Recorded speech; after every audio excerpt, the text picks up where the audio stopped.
Boa tarde, tudo bem, pessoal? Bem, pessoal, muito tranquilo, né? Sim, o que é essa minuta, né? É um trabalho da Comissão de Retorno Presencial. Algumas pessoas trabalharam nesse documento, né? Nós o fizemos ele com base em um outro documento de outro campus, que a gente achou que era razoável. A gente adaptou essa realidade ao nosso campo de Jacareí aqui, né? Com alguns pontos que, inclusive, o pessoal, né, dos servidores já citaram como máscaras, etc. E a gente vai discutir aqui, né, depois que a comissão apresentar, de forma mais específica, alguns pontos que vocês tiverem dúvidas a respeito do documento, tá? Esse documento é um documento complementar ao protocolo de biossegurança do próprio Instituto Federal, que foi o que eu passei para vocês, no e-mail também, né? É um documento também bem pesado, bastante informação. Nossa, é até difícil a gente conseguir fazer um protocolo, né, com tanta informação. Então, o protocolo principal é o que? Máscara, álcool gel, distanciamento e vacina. É esse o protocolo, né? Mas aí o pessoal escreve. E ventilação, né? E ventilação, exatamente, né?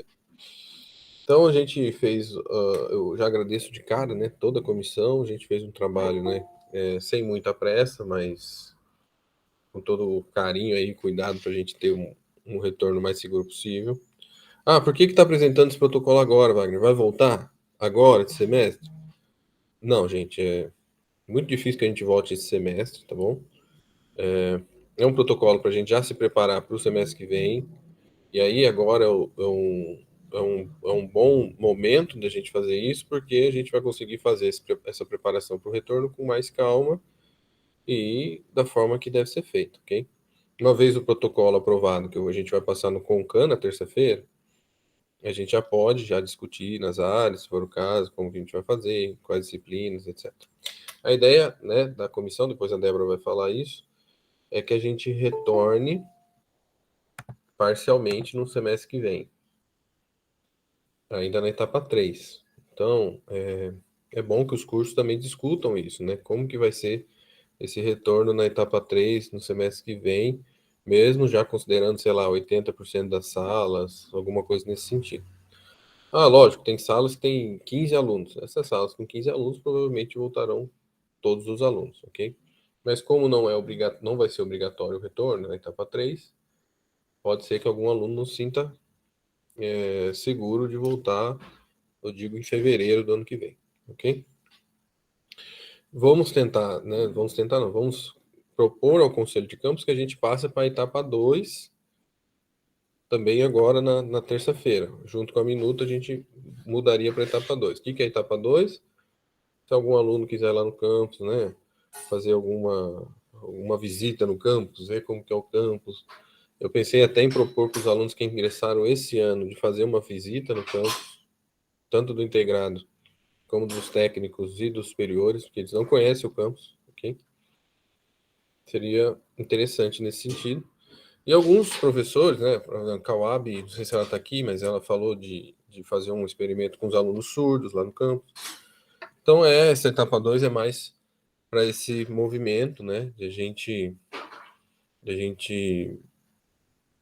né, começar a ir no campus, começar a sentir como que é esse retorno, como que está o campus, etc. Tanto os servidores, técnicos administrativos, como os professores, tá? Então, eu acho que é importante essa mudança para a etapa 2 para a gente já, né, começar a pensar, né, como seria esse retorno, né, quais atividades que a gente poderia fazer. Não agora, tá? Não é, ninguém vai obrigar ninguém a voltar agora, ninguém vai obrigar ninguém a fazer uma atividade presencial agora, mas quem se sentir, né, confortável, o professor está dando alguma disciplina prática que acha que seria interessante, um ou dois alunos que está com muita dificuldade lá no campus fazer alguma atividade. Pode ir, né? Poderia ir com essa etapa 2, tá bom? Mas a gente vai passar pelo Concan na terça-feira e ver se a gente consegue aprovar, considerando a aprovação da minuta também, tá bom? Depois a gente pode discutir isso, né, com mais calma, com mais clareza, mas é isso, tá, pessoal? Então não se preocupem no sentido de eu recebi alguns e-mails do pessoal, tanto de aluno como de servidor. Ah, não, a gente não quer voltar agora, e tal. A gente vai respeitar a pesquisa que a gente fez. Não sei se vocês conseguiram ver o arquivo que eu montei e coloquei no site e mandei de novo por e-mail para vocês. A gente vai atualizar aquele arquivo semanalmente com os indicadores, né? Mas a pesquisa em si, né? A gente conseguiu aí mais de 90% de respostas, tanto dos técnicos como dos servidores. E lá tá claro que o pessoal não quer voltar esse semestre, ok? Mas a gente sabe que são casos e casos, né? Professores e professores. Então, sim, a gente tem que respeitar, né, todas as possibilidades, dentro dos limites dessa portaria que modifica da etapa 1 para a etapa 2. Tá bom? Wagner, você está recebendo demandas para voltar presencialmente? Não, não estou. Tá bom? Não sei se vocês têm tido. Ontem dei aula por Proeja, os alunos do Proeja, na minha disciplina, até falaram assim: não vejo a hora de voltar presencial porque eu não consigo entender sua disciplina, Wagner, no remoto. E aí, desse ponto de vista, dá vontade de levar eles lá no campus e dar uma aula para eles lá presencial, entendeu?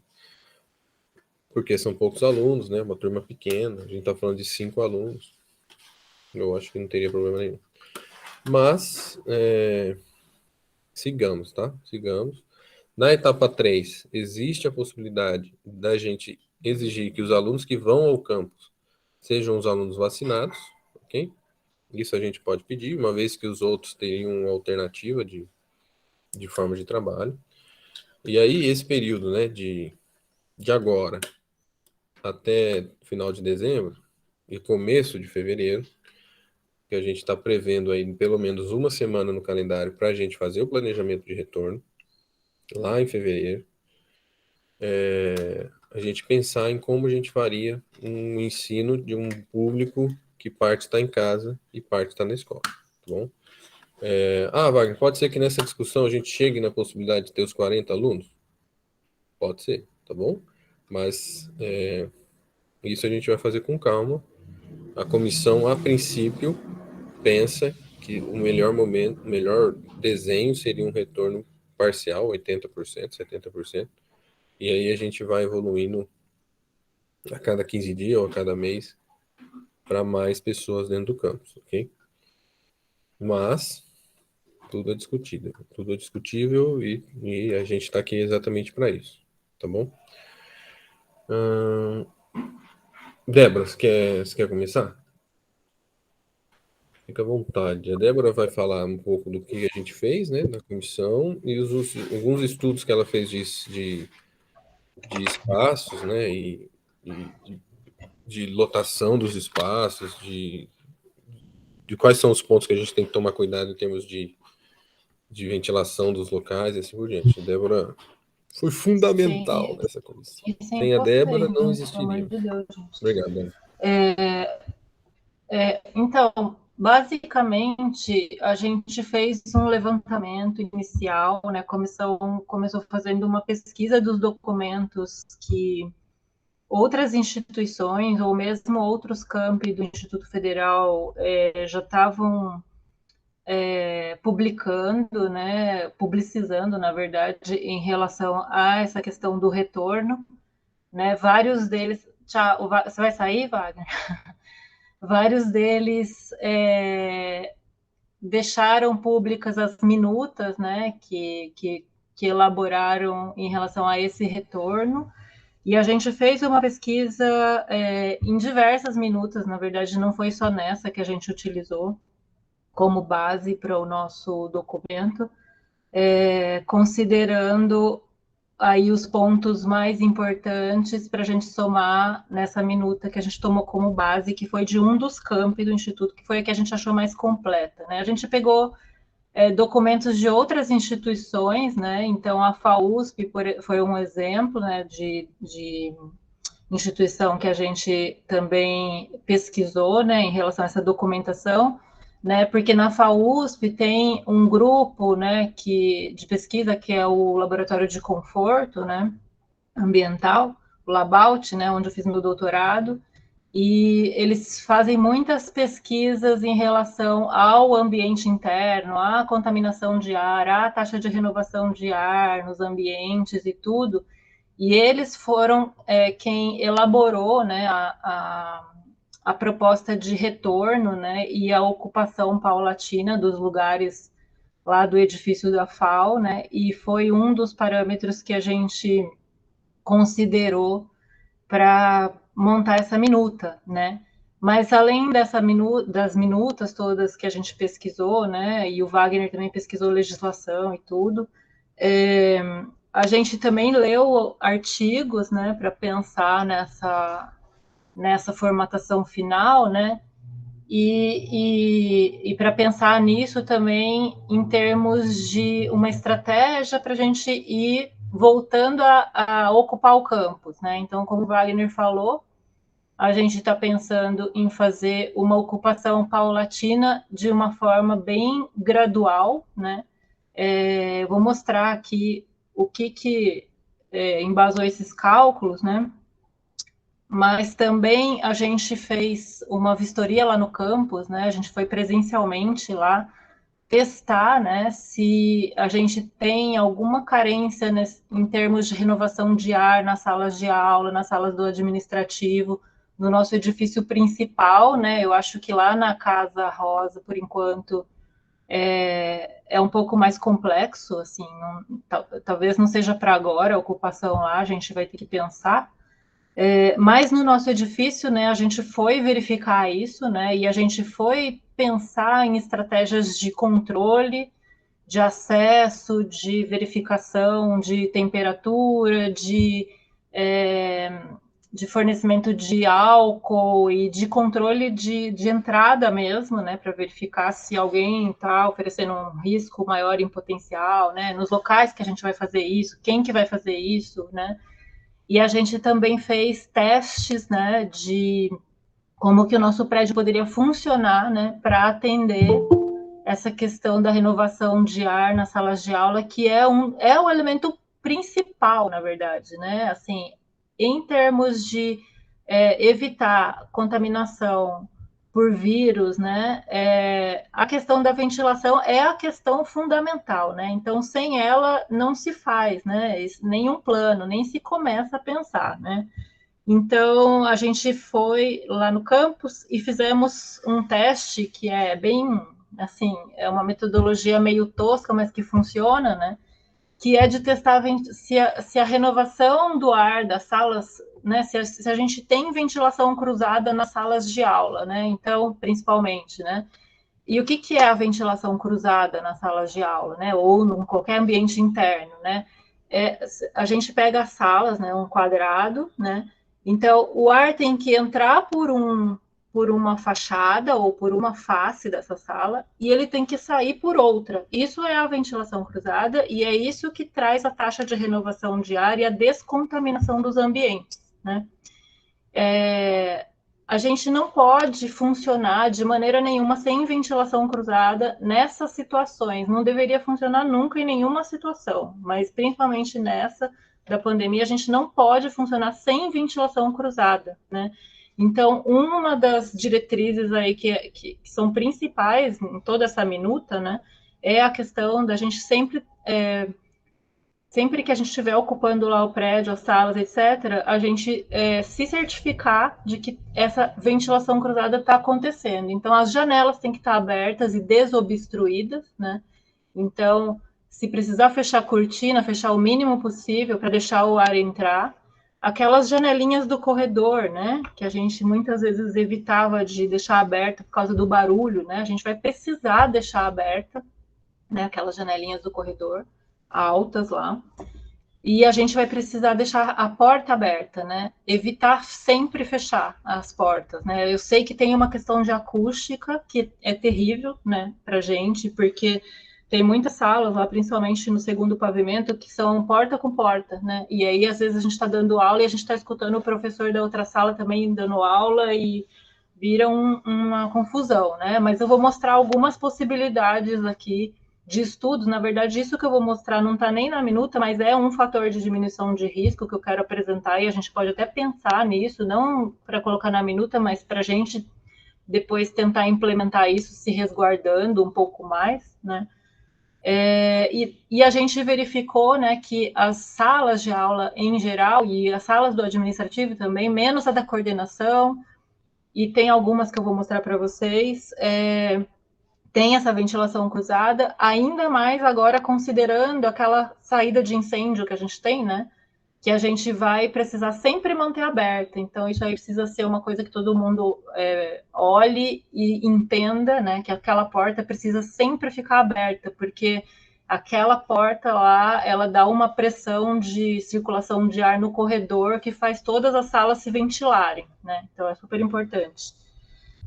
Vou mostrar para vocês um artigo que a gente usou para fazer os estudos. Calma aí que eu vou... De onde que eu tô aqui? Peraí. Não sei compartilhar direito esse negócio, né? Em todo caso. Cadê eu?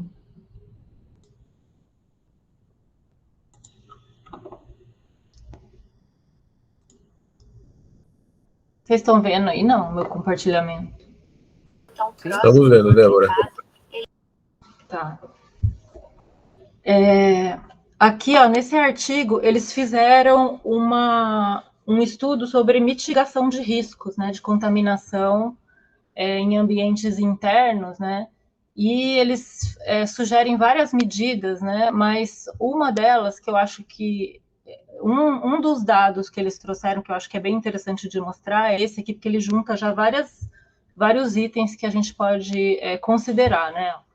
Eles fizeram isso daqui, né? É uma modelagem matemática, né? Então é um cálculo de taxa de risco de contaminação a partir de uma modelagem que eles fizeram entendendo, né, que a contaminação por aerossóis, né, que é essa coisa das gotículas e tudo, ela acontece de uma forma volumétrica, né, e não no plano, então isso se espalha pelo ar, então a gente tem que considerar o volume das salas, dos ambientes que a gente está, a gente tem que considerar a quantidade de aberturas que a gente tem e a área de aberturas, né, e a gente tem que considerar o número de ocupantes que vão estar nesse ambiente lá respirando também, né, então para a gente entender como que esse risco aí pode aumentar ou diminuir.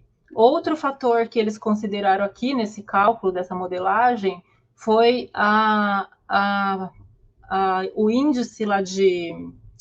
Como que chama? A PFF2 é 95%, índice de efetividade das máscaras, né?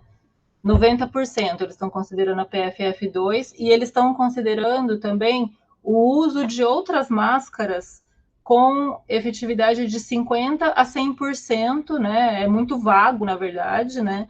E eles estão considerando isso, apontando aqui nos parágrafos anteriores aqui desse resultado, que é muito difícil a gente ter esse controle, depois a gente pode falar melhor sobre isso, mas é muito difícil ter o controle dos estudantes, principalmente, sobre que tipo de máscara que estão usando, se estão tirando a máscara para trocar ou não, etc, etc. E eles até mencionam, dentro desse artigo, né, que lá na Itália, eles até permitem, né, momentos sem máscara, desde que o distanciamento, né, de 1,5 m esteja sendo mantido nos ambientes internos, né? Isso não quer dizer que a gente tenha que fazer isso, tá? Só estou citando o que eles estão falando aqui, né? E aí, um dos fatores, né, que eles levam em conta é o seguinte: dentro de uma sala de aula, né, a pessoa que é potencialmente mais contaminante é o professor. Por que é o professor? Porque o professor tem que falar alto, né? Então, quanto mais alto a gente falar no ambiente, mais contaminante a gente tem o potencial de ser, né? Porque as gotículas, elas vão mais longe, né, quando a gente fala alto, né? E o professor fala durante mais tempo também. Então, o professor é o elemento mais potencialmente contaminador na sala de aula, né? Enquanto os estudantes são menos potencialmente contaminadores, porque eles, teoricamente, vão estar menos falantes, né? Eles vão ficar mais quietos, e eles podem também falar mais baixo, né? Que isso daí é outra coisa que aqui nesse artigo eles apontam como fator de diminuição de risco de infecção, né? De contaminação, né? Então, o que eles estão mostrando aqui, né? Nesse estudo, nessa modelagem, tá? Aqui nesse eixo vertical, né, ó, é a taxa de risco de contaminação. Então, lá em cima é o 100%, aí vem descendo, aqui está o 20, 10, e depois vem para um risco já bem menor, né, ó, que é 1,2, 0,75, meio, parará, né? E aí, o que eles estão mostrando aqui, ó, sem nenhum fator de mitigação, né, e o que são os fatores de mitigação que estão aqui nesses gráficos, né? O primeiro deles é a ventilação manual, que é a ventilação natural, quando a gente abre janelas e tem ventilação cruzada, né? E o segundo é a utilização de máscaras, né? Em todas essas faixas coloridas aqui, eles estão estimando que o professor, né, ó, um professor contaminado, né? Que o professor está de máscara cirúrgica, né? Ele não está nem com a PFF2, né?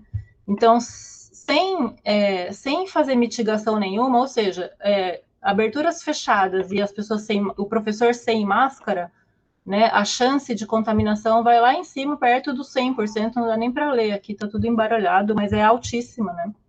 E depois, quando a gente começa a tomar ações, né, para fazer essa mitigação, né?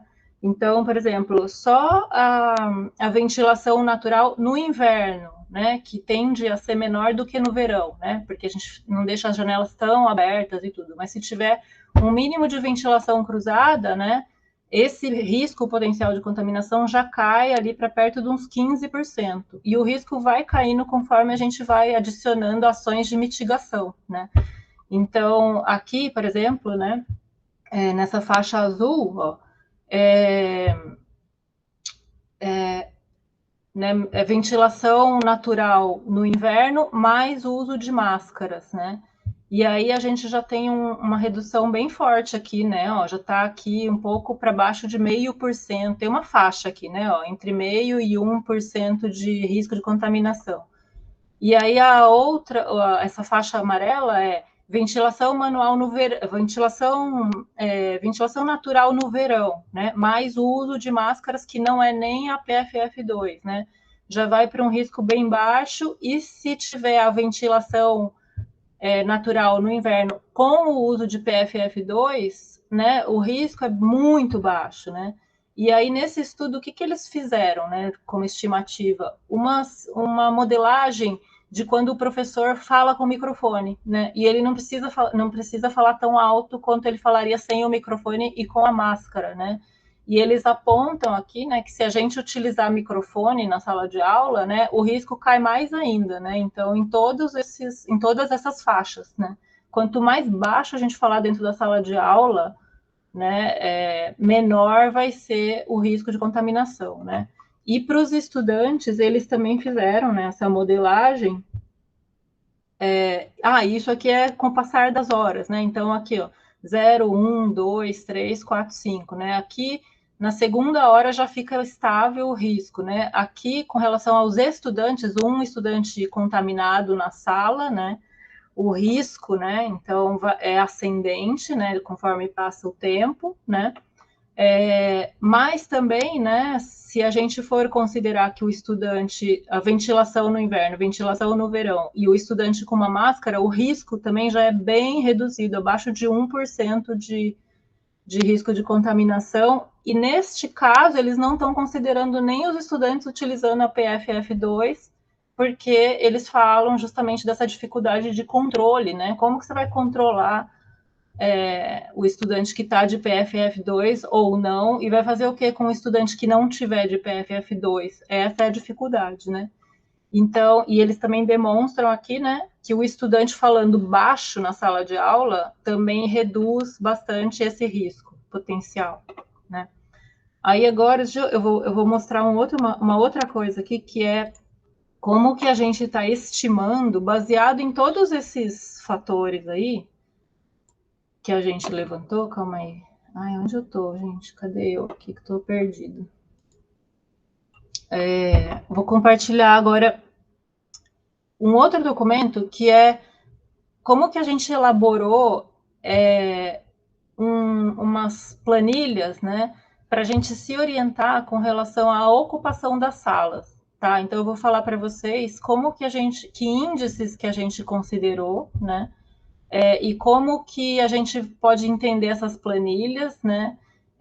E também queria falar para vocês o seguinte: a comissão de retorno presencial pretende ainda ao longo desse final de ano, antes, né, do nosso retorno mesmo, construir uma campanha de educação, né, com relação a essa prevenção, né, mitigação de riscos e tudo. E aí, nossa, eu até peço, assim, sabe, gente, se vocês puderem se juntar com a gente, porque a nossa comissão é pequena, a gente tem muito trabalho, as nossas reuniões são super demoradas, tá?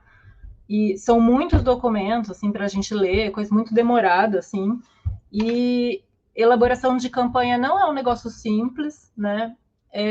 E aí eu faço o convite, assim, sabe, quem puder se juntar a essa comissão, né, para ajudar a gente nessa etapa agora de construir a campanha educativa e ajudar a gente a disseminar, né, esse conhecimento, essas orientações, né, todo esse cuidado que a gente precisa ter, né, é muito bem-vindo, vai ajudar demais, né? Mas vou mostrar agora para vocês, então, o que a gente elaborou, né, para pensar essa ocupação paulatina, tá? Espera só um minuto, deixa eu ver aqui como é que faz.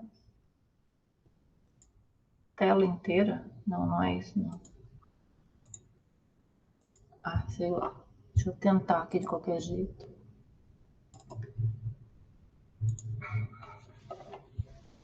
Estão vendo meu Word aí? Deixa eu aumentar ele um pouco.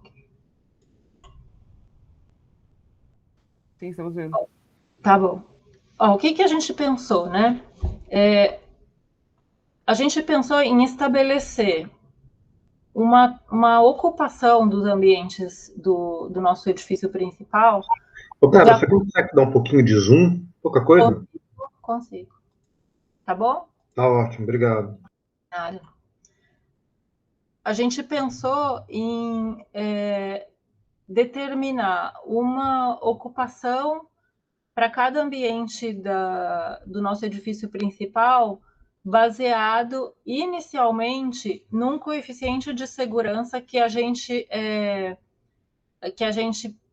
se baseou lá na minuta de São João da Boa Vista e também em alguns índices determinados lá na FAUSP, para os espaços que a gente não encontrou em São João da Boa Vista, porque esse índice de segurança na qual a publicação lá de São João está baseado, ele é o maior índice de segurança que a gente viu, né, em todas as minutas que a gente estudou, em todos os documentos que falavam de taxa de ocupação.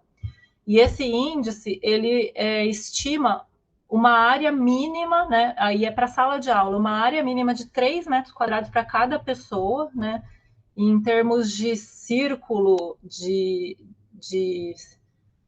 raio, de distanciamento, deve dar, assim, tipo, mais de 2 metros entre uma pessoa e outra. Eu não calculei essa especificamente, eu calculei as outras depois para falar, mas essa é a mais segura e a mais restritiva área de segurança que a gente encontrou em todas as publicações, inclusive nas da FAUSP, tá?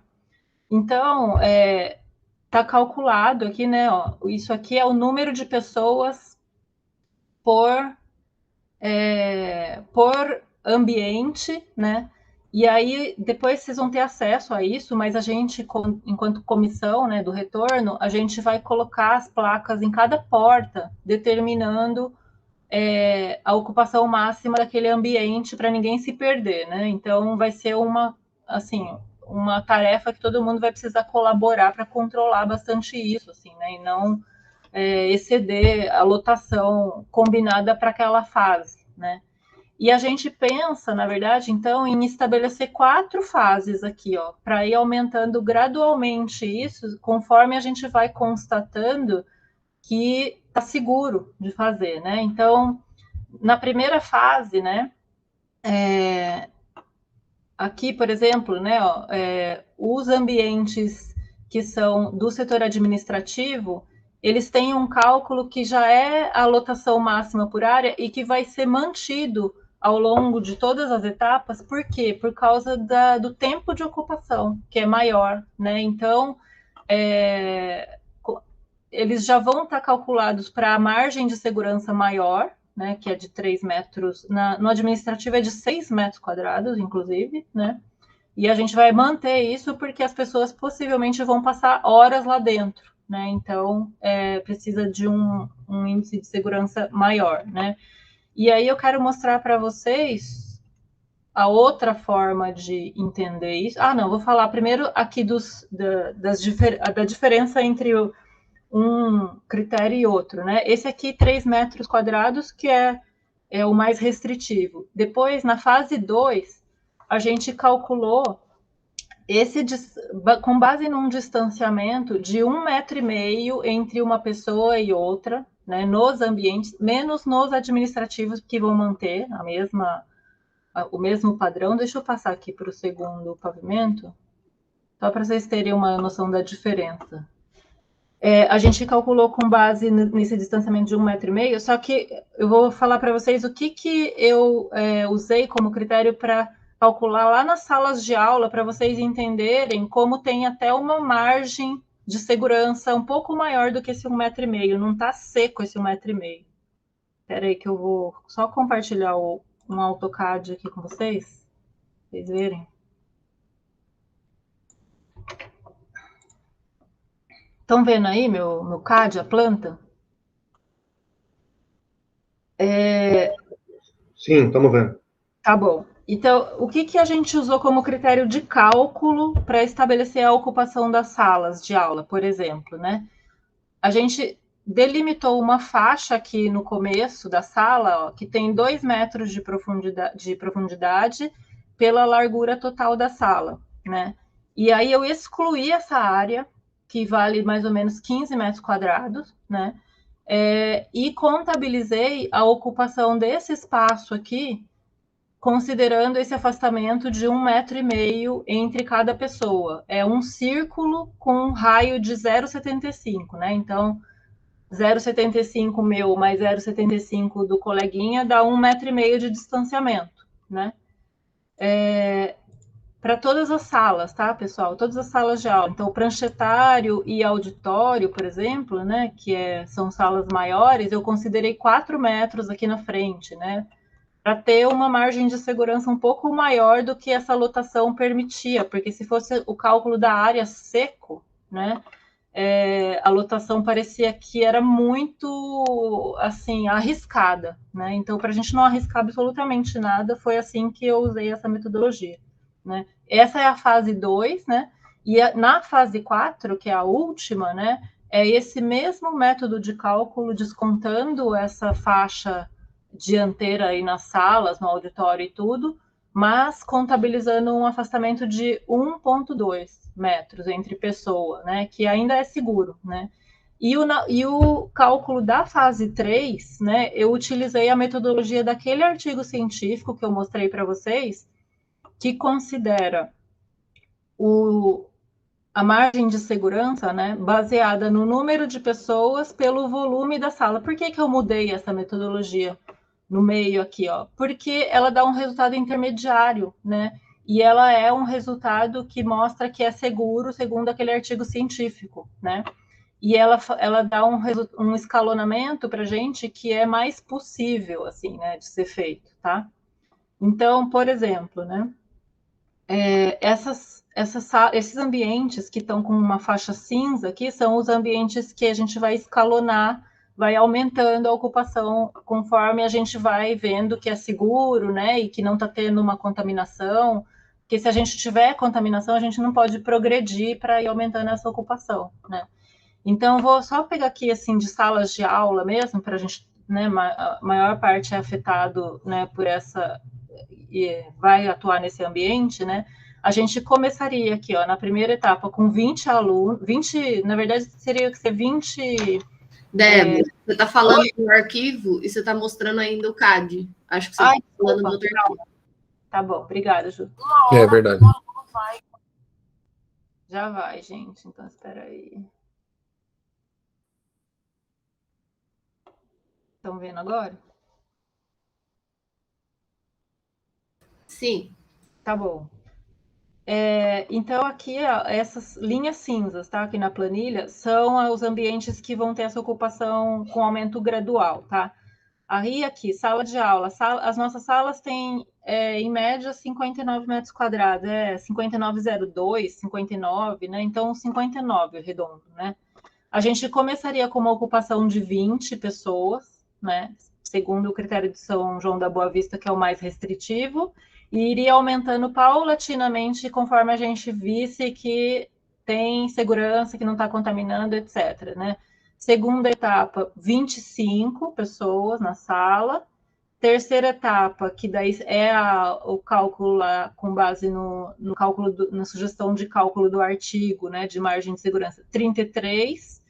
E a última, que é esse distanciamento de 1,20 m, com essa faixa de isolamento aí na parte frontal da sala, eu pus 41 aqui porque é a nossa lotação, mas na verdade o resultado disso aqui é 56 pessoas dentro da sala de aula, para manter esse distanciamento, né? O que não é o caso, a gente não precisa lotar, né?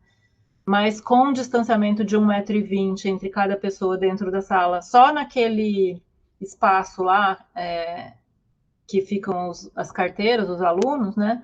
A gente poderia ocupar com 56 pessoas, né? A gente vai ocupar com 41, tá? Então tem uma margem ainda aí, né, de segurança. Isso desde que a gente mantenha todas as janelas abertas e portas, né? E esteja todo mundo de máscara, né? Não pode entrar sem máscara, né? E aí a gente vai depois colocar essas planilhas, eu coloquei a planta aqui também, né? Isso vai na minuta, assim, para vocês entenderem. Só uma coisa aqui que eu acho que seria legal falar. Banheiros, né? Banheiros é uma coisa que eu calculei essa lotação aqui de 5. Não, aqui é a sala de estudos. Banheiros, onde estão? Peraí. Sanitários, né? Calculei a lotação da sala dos sanitários pelo cálculo de margem de segurança maior, né? E a gente pode manter assim, né? Porque também banheiro não é o caso, né? De se enfiar 15 pessoas lá no banheiro. Nem cabe mais do que 5. Isso.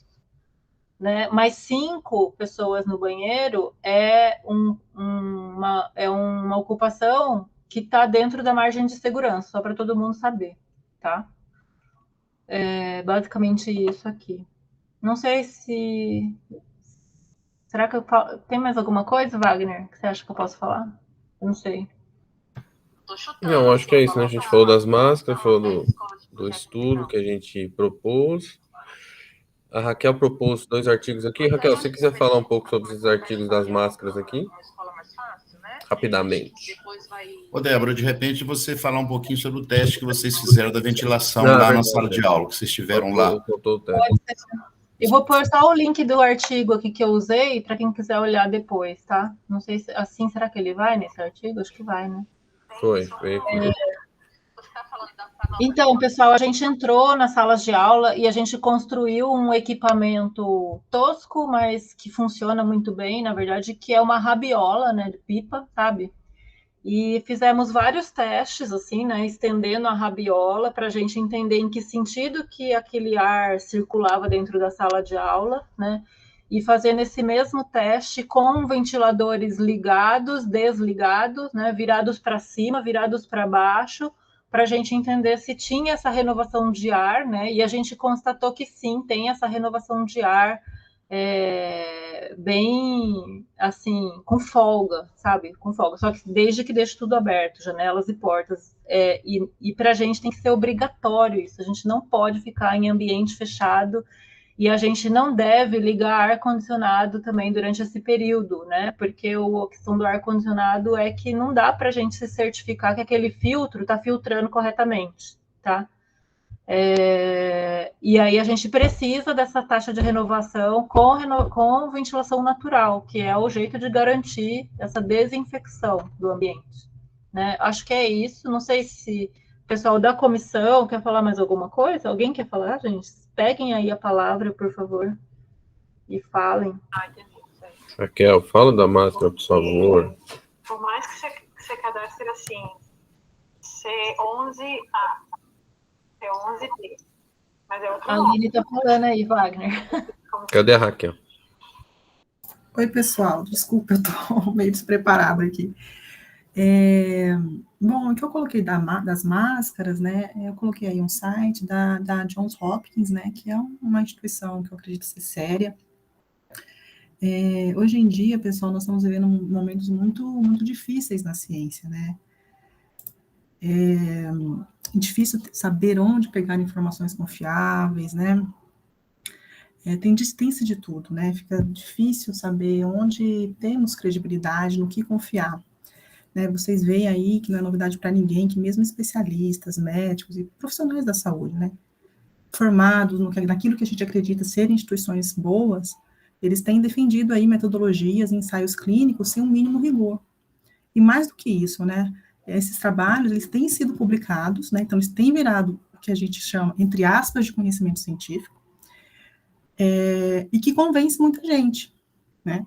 Mas que não tem o rigor necessário. Então, quando a gente for buscar informações, a gente tem que ficar atento à questão que revistas esses trabalhos estão sendo publicados, se essas revistas, eles disponibilizam os dados brutos, né, como material suplementar, porque a gente sabe que dentro da ciência tem fraude, tem dados que são burlados, e isso tudo está indo para sendo divulgado, e às vezes essas pessoas ainda criam perfis, né, Instagram, Facebook, YouTube, e quanto mais likes e curtidas essas pessoas têm, mais as pessoas confiam, as pessoas leigas, né? Então, assim, tá muito difícil. Muitas revistas, elas não fazem revisão por pares, então elas publicam qualquer coisa, basta pagar, e isso vira conhecimento científico, assim, entre aspas, né, porque para mim isso não é conhecimento científico.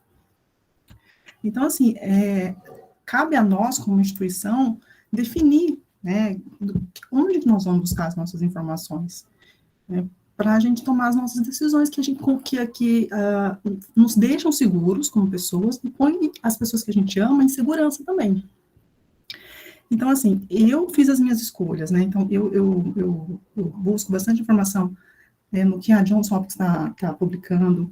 É uma revista muito confiável mesmo, exatamente porque ela deposita todos os dados brutos como material suplementar. Então, ele tem um artigo no qual tem a subjetividade da interpretação do autor, mas ele disponibiliza o dado bruto, que permite com que eu, né, se eu quiser analisar sobre a minha perspectiva esse dado bruto, eu posso. Isso, para mim, é transparência, que é a Nature. A Nature é uma ótima revista, então a gente pode também confiar. E é isso, né? Tentar buscar aí o que tem de melhor. Então, quanto à questão das máscaras, eu confio aí nesses dois trabalhos que eu coloquei aí. E lembrando também que eu sou apenas uma professora de biologia, né, gente? Eu não sou especialista em nada, só que eu tenho uma afinidade muito grande com a parte metodológica que tem se trabalhado hoje em dia. Porque eu trabalhei muito com as questões de PCR, de dados clínicos. Então, eu consigo ter um olhar bem rigoroso sobre quando eu pego um artigo e vejo, olha, esses dados aqui não estão muito legais, não. Bom, é só isso. Obrigada. Obrigado, Raquel. Eu acho que fechamos, né, a apresentação, de certa forma. Júlia, por favor. Olá. Eu tenho algumas perguntas no geral para fazer. E a primeira delas eu até mandei aqui no chat para a Raquel continuar falando. Porque agora, né, é difícil a gente ler o artigo e participar da reunião ao mesmo tempo. Quais são as recomendações sobre máscaras que estão nesses artigos? Aí, depois eu tenho outras perguntas, mas acho que essa a Raquel já pode continuar a fala dela, se ela puder, por favor. Bom, Júlia, eu vou até abrir aqui. A questão da máscara, bom, é o que eu falei, né? Eu posso até postar em um outro site que contradiz o que a John Hopkins está falando, né? Então, assim, e aí eu não sei quem foi que escreveu esse outro site, lá não fala quem foram os atores. E aí, o que me deixa um pouco duvidando de que, na verdade, foram pessoas que fabricam as máscaras, né? Mas a John Hopkins fala aí aqui nesse negócio, e está em português, inclusive, que a máscara de pano, né? Não é qualquer máscara de pano, então ela fala que tem que ser máscara de pano, com tecido triplo, de dupla triplo, respirável, lavável. Ela é suficiente, tá? Ela, inclusive, aqui ela fala quanto à questão, né, que a gente tem visto pessoas usando máscaras duplas. Ela não recomenda o uso de máscaras duplas. E a única máscara que ela realmente exclui do uso é aquela máscara cirúrgica, né, aquela máscara simples de médico. E que eles estão falando que é a questão de como usar, né, que ele é muito mais importante do que o tipo. Então, ela tem que estar bem fixa no rosto, cobrindo completamente toda a região da boca e nariz. E isso, pessoal, eu acho que vai ser a nossa maior luta, tá? Não é nem um tipo, gente. Às vezes o aluno, a gente está se preocupando com o tipo, e a nossa maior luta vai ser essa máscara ficar realmente cobrindo nariz e boca. Porque é assustador o que a gente tem visto nas escolas que já retornaram, né? Os alunos usam a máscara no queixo, tá? Então, eu acho que a gente tem que se preparar para isso, né? Pensando que nós somos, ali ao todo, 70 professores e servidores, e nós vamos estar recebendo ali uma quantidade muito maior de alunos, e nós vamos estar policiando esses alunos. A minha pergunta é se nós daremos conta disso.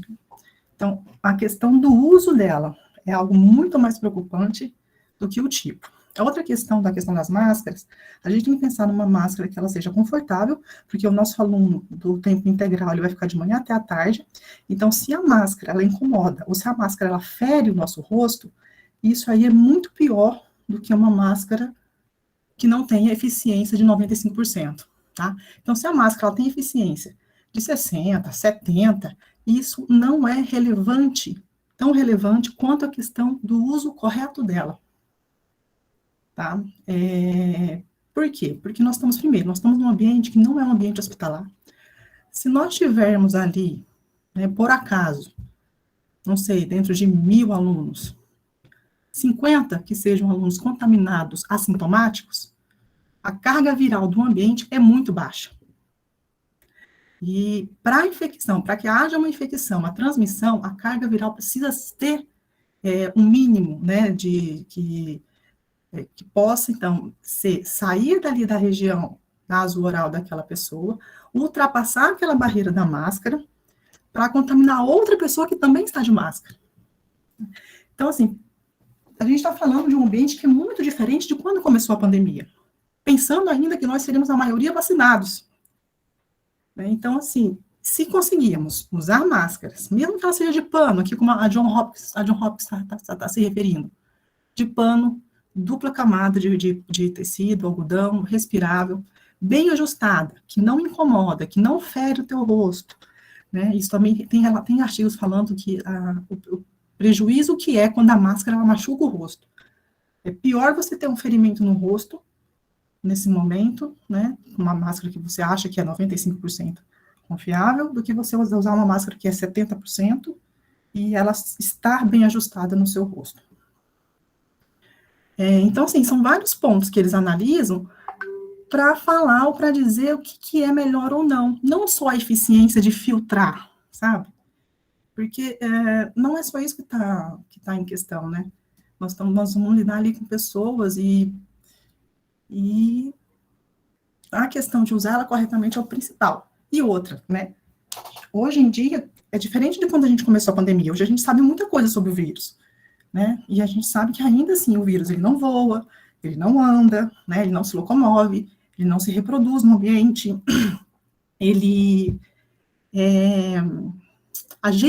A maior fonte de infecção é nós que fazemos. É nós que levamos a nossa mão suja no rosto, é nós que coçamos o olho, é nós que cutucamos a boca, o nariz, tá? Então, esses hábitos, por incrível que pareça, gente, por incrível que pareça, é o velho hábito de higiene. Eu acho que é o que é principal que a gente tem que levar para os nossos alunos, é a questão da higiene.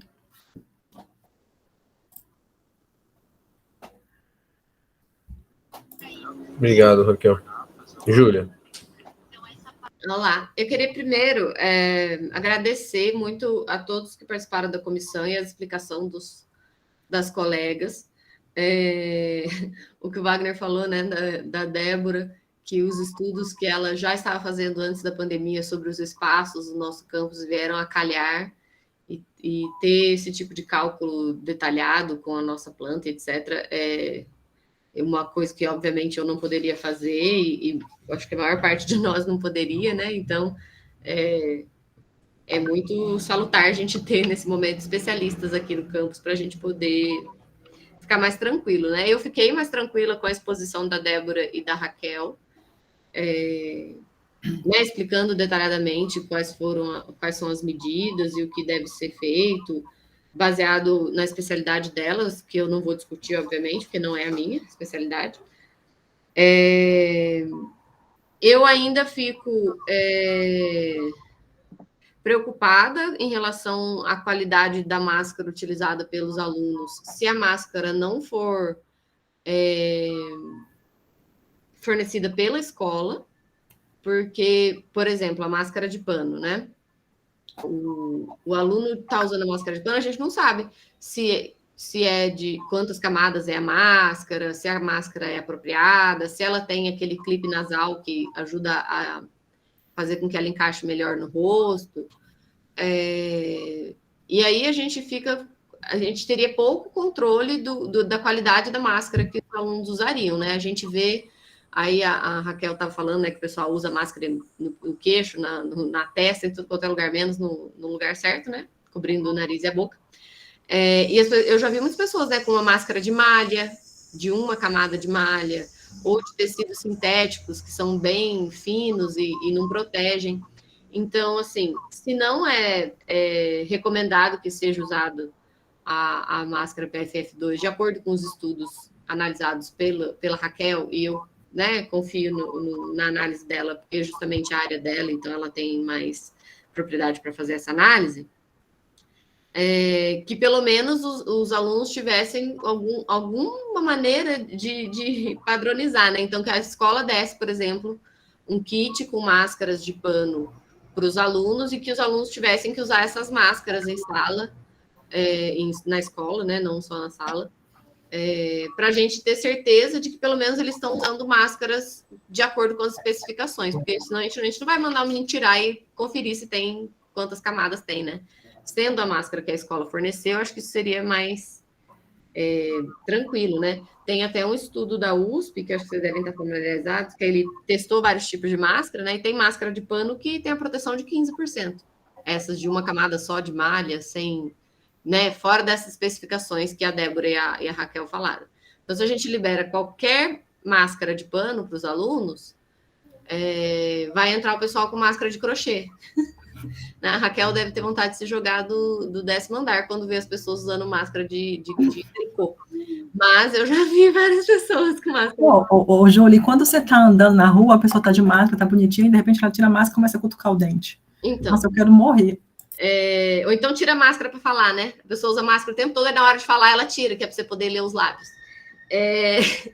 Então, eu entendo que se a gente não pode usar máscaras, né? A máscara de supostamente maior qualidade, que seria uma máscara PFF2, se não é o recomendado para essa situação, pelo menos que a gente entregasse as máscaras, um kit de máscaras para cada aluno, como está previsto no documento da reitoria, estava previsto que a escola forneceria máscaras de pano para todos os alunos, né? E não que a gente abriria para os alunos virem com as máscaras que eles quiserem. Então, eu acho que isso seria importante a gente ter alguma padronização, né? Para não acontecer isso aí das máscaras de tricô, de crochê, máscara, uns panos brilhantes lá, uns glitter, que a galera coloca umas máscaras muito chiques, mas que protegem quase nada. Então, acho que pensar nessa padronização, eu acho que seria interessante para a gente se sentir mais seguro em relação a isso. Claro, com as campanhas de educação sobre como usar, que vocês já mencionaram.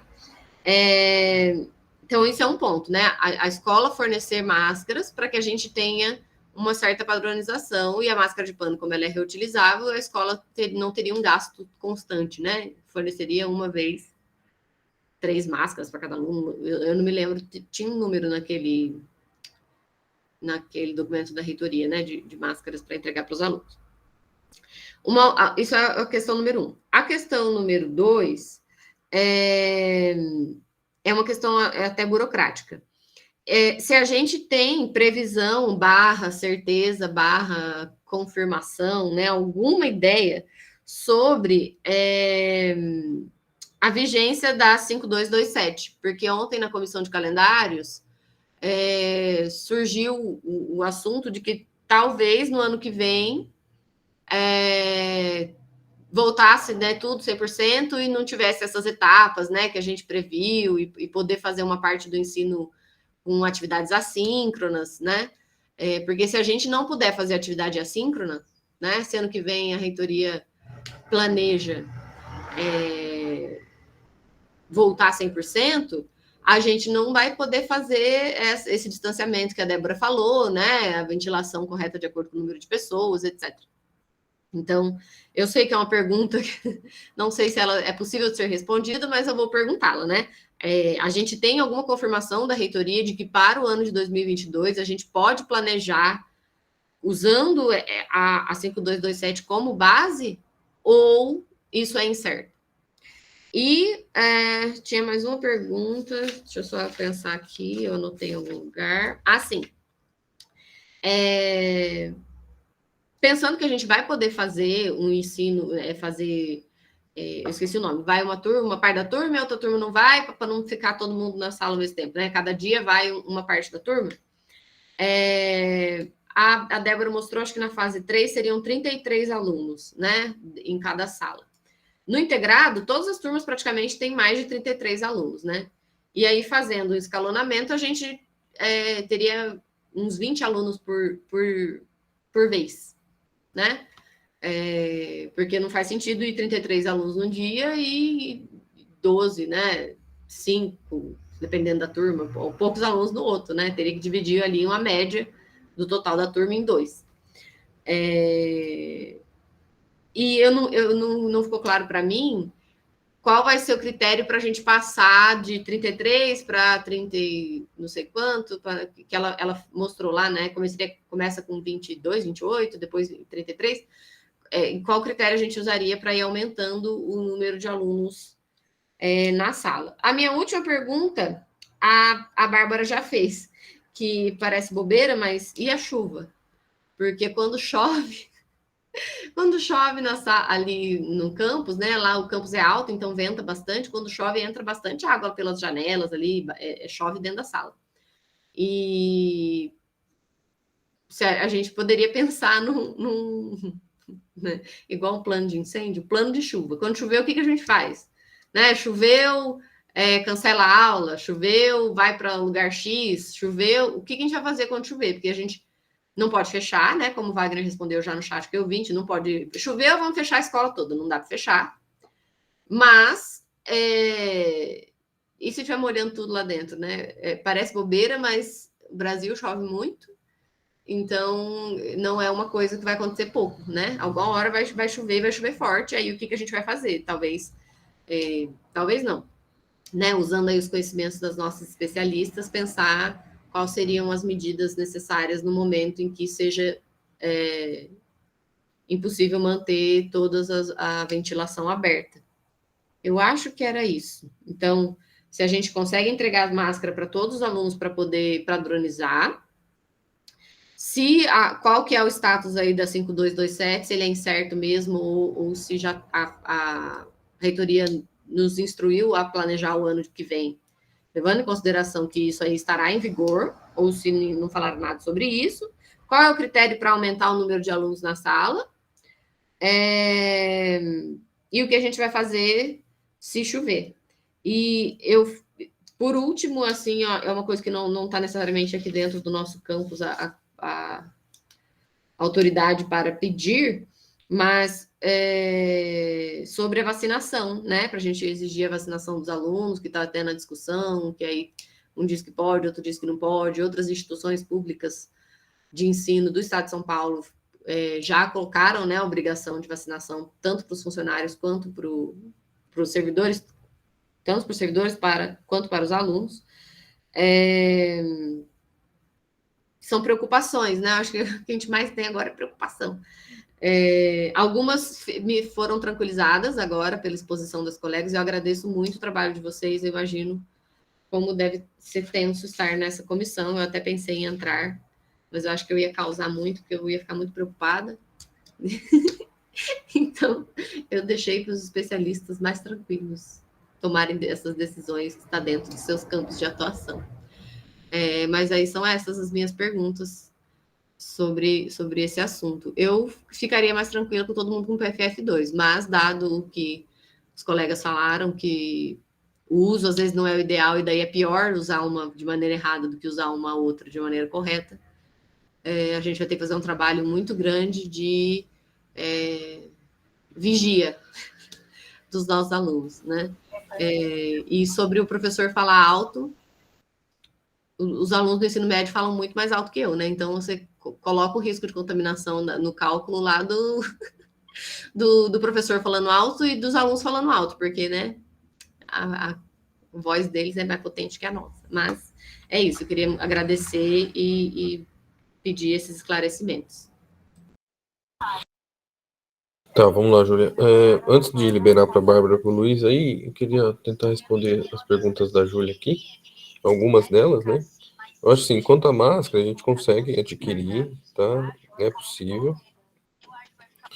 A gente estava trabalhando na PFF2, porque é uma coisa mais padronizada e mais fácil, né? De disponibilizar para os alunos, caso algum aluno não tenha, né? Chegue no campo sem máscara. Mas a ideia é a gente trabalhar esse resto de ano e o ano que vem, começo do semestre que vem, nessa conscientização com os alunos, para que eles saibam que eles vão ter que usar a PFF2 na escola. Por que a gente está, né? A comissão tem a consciência de que a PFF2 ela é efetiva, só que a gente sabe que pode acontecer de um ou outro aluno não estar com a PFF2, entendeu? Está com outro tipo de máscara. E aí, assim, a gente não vai deixar ele entrar na escola? Esse é o ponto, entendeu? A gente pode fornecer para ele uma máscara naquele dia e tal, mas como é um trabalho de conscientização e um trabalho de todo mundo, fiscalizando todo mundo, a gente sabe, gente, que uma hora pode ser que a tartaruga vai fugir, entendeu? Então, é mais no sentido da gente se conscientizar que se o aluno não tiver, né, naquele dia com PFF2, não vai, né, contaminar o prédio inteiro de Covid, caso ele esteja, né, com Covid, uma vez que os outros vão estar com PFF2, os ambientes vão estar sendo ventilados e assim por diante. Então, é mais nesse sentido. Então, a gente está trabalhando na compra da PFF2 para ter no campus, inclusive para os professores, né, quando precisar, algum servidor, e a gente vai, né, manter na minuta a necessidade do PFF2, ok? Quanto a... Qual que era a segunda pergunta mesmo, Julia? Desculpa. Quanto à portaria, todos os campos estão se planejando com base na portaria, ok? Assim, a gente já tem jurisprudência para que o Ministério Público não peça para a gente voltar presencialmente, porque teve um processo lá no Rio de Janeiro e a juíza deu que os institutos federais lá do Rio de Janeiro têm autonomia, como a gente realmente tem autonomia na nossa lei, ok? Os campos estão voltando todos na etapa 2 para liberar aula prática, né? Então, os campos que têm mais aula prática que nós, que é a grande maioria, eles estão voltando, já voltaram com as aulas práticas, mas todos com base na portaria. Então, assim, fica difícil, né? Você fazer todo um planejamento de semestre e tal, e no começo do semestre que vem mudar tudo. Eu espero que não aconteça isso, né? Eu espero que a portaria se mantenha para a gente seguir e fazer o planejamento que a gente achar que deve ser feito, ok? Quanto a sua a próxima pergunta era do planejamento da portaria. Fala de novo, Júlio, por favor. Que foi chuva e sala de aula, o que fazer? Das etapas de da etapa, né? Qual que é o critério para mudança? Então, Júlia, o critério para mudança de etapa, primeiro, são os indicadores que estão na portaria. Uma vez que a gente atingir os indicadores, daí a gente vai sentir. Eu acho que sim, em fevereiro do ano que vem, se tudo der certo, eu espero que a realidade nos mostre que a gente pode estar na etapa 4, por exemplo. Ok? Ah, beleza. A gente pode até começar com 100%. Vai ser uma escolha nossa não começar a sentir, né? Fazer um retorno gradual e sentir qual vai ser o movimento.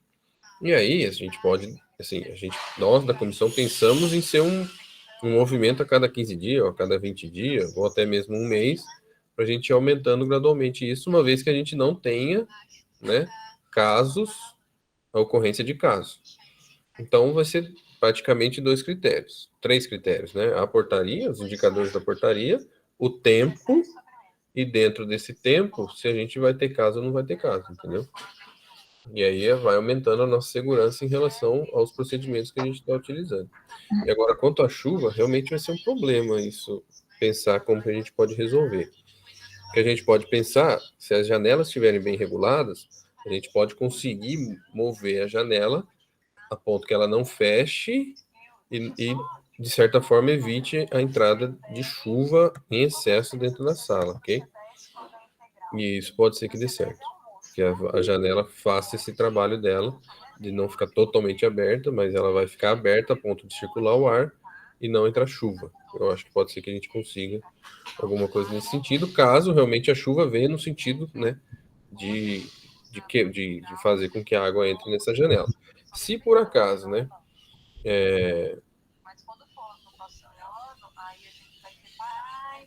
então, Júlia, assim, se a gente for fazer algum tipo de híbrido para os alunos, eu sugiro que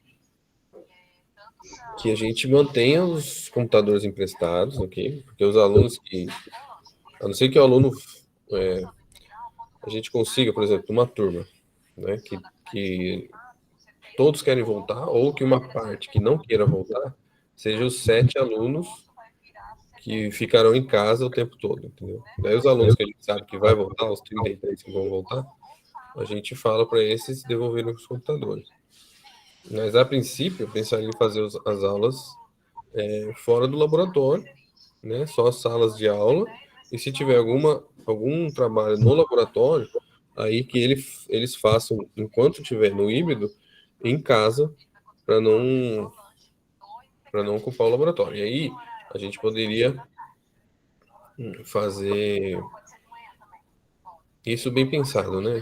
Assim, os alunos usarem os laboratórios que estão funcionando no campus agora, caso não tenha algum computador, alguma coisa nesse sentido, também dá para a gente fazer, uma vez que também as etapas 3, né, prevê um horário reduzido de carga horária presencial.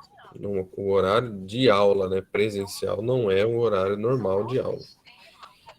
Então, sim. Desculpa. Pode falar, Del. Não, eu queria só tentar responder um pouco a pergunta da Júlia, porque a gente está tratando com 2 termos diferentes essa questão. Etapas para a comissão são as etapas lá da reitoria, 1, 2, 3 e 4, que a gente vai fazendo o retorno presencial até chegar no 100%, e a gente está tratando como fases, esse que eu apresentei para vocês, de ir aumentando a ocupação gradualmente nas salas de aula, mesmo dentro da etapa 3, até chegar no presencial 100%. Uhum. Aí, o que a gente pensou inicialmente em relação a critérios, Júlia, seria, assim, deixar um tempo, né? Um tempo. Então, por exemplo, pode ser de 1 mês esse tempo, a gente pode discutir isso melhor. Na verdade, a gente não bateu no martelo ainda para fechar isso. Mas, por exemplo, a ocupação inicial, 20 pessoas, 1 mês, a gente não notou que teve aumento de contaminação, nada disso, a gente passa para a próxima etapa, né? Aí, e assim sucessivamente, porque assim a gente vai criando um modo de ocupar e, né, e que a gente vai verificando se está sendo realmente seguro, né? Se a gente não está quebrando nenhum protocolo, né? Então, o nosso critério, na verdade, é o tempo de duração dessas fases e o não aumento de contaminação. né? E aí, se aumentar a contaminação, a gente para de progredir nas fases para a gente rever o que está acontecendo, né? Sim. Com relação à chuva, só que eu queria falar é o seguinte, naquele gráfico que eu mostrei no começo, né, a gente pode considerar que ventilação de inverno também é ventilação de chuva, lá como eles mostravam, né, aquelas faixas que é uma ventilação um pouco menor, né, não é como a ventilação do verão, que é a ventilação máxima na sala de aula.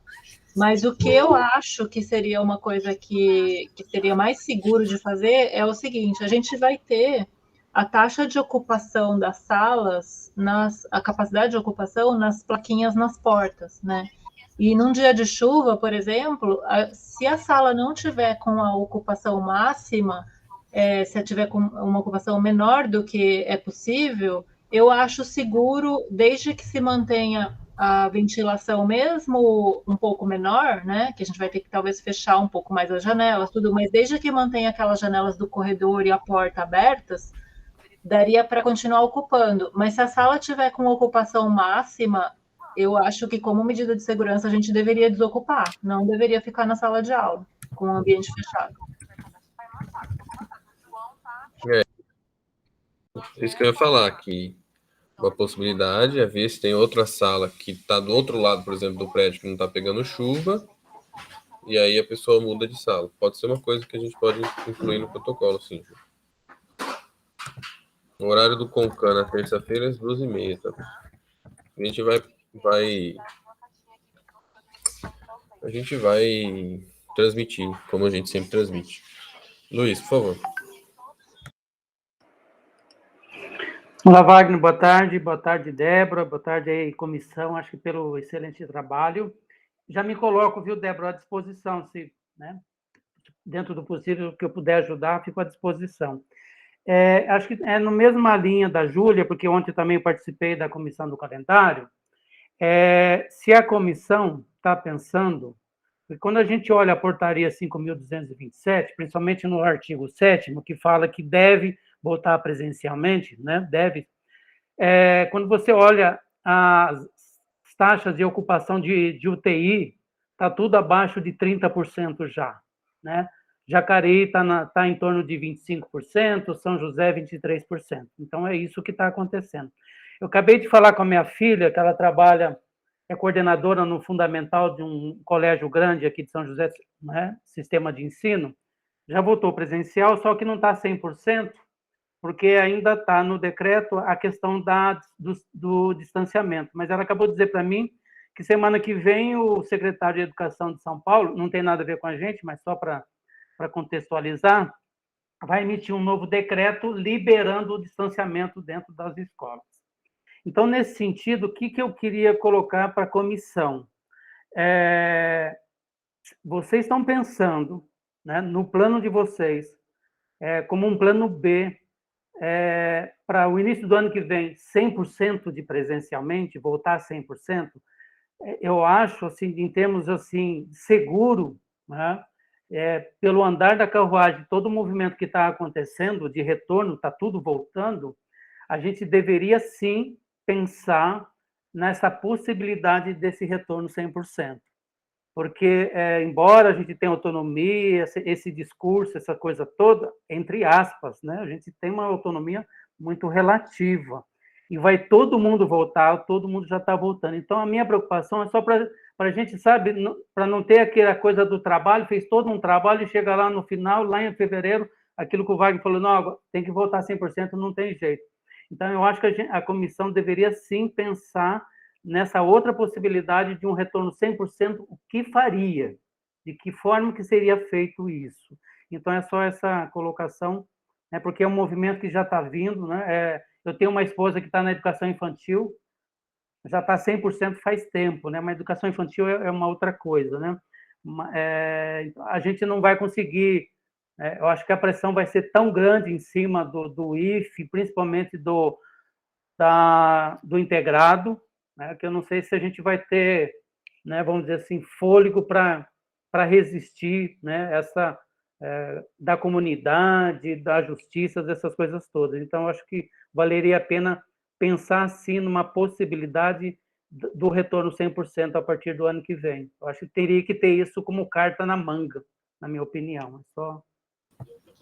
A preparação da escola, Luiz, a preparação das salas, né? Essa conscientização que a gente está fazendo, tudo isso, né, é para um retorno seguro até com 100%. A gente só não acha que o ideal é voltar com 100%, porque é um movimento muito grande você voltar com 100% de uma vez, entendeu?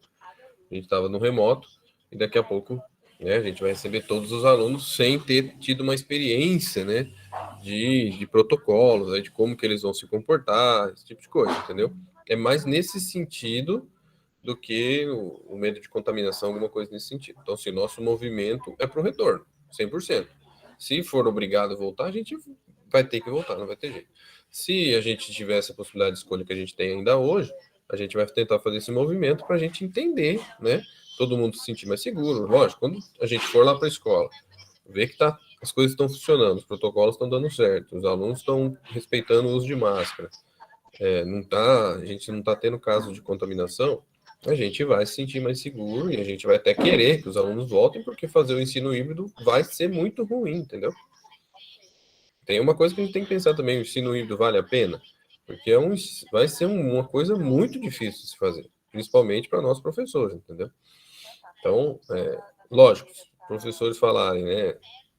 Os professores do integrado aqui presente falaram assim para mim, Wagner, a gente não quer fazer híbrido, a gente quer tentar voltar com todo mundo.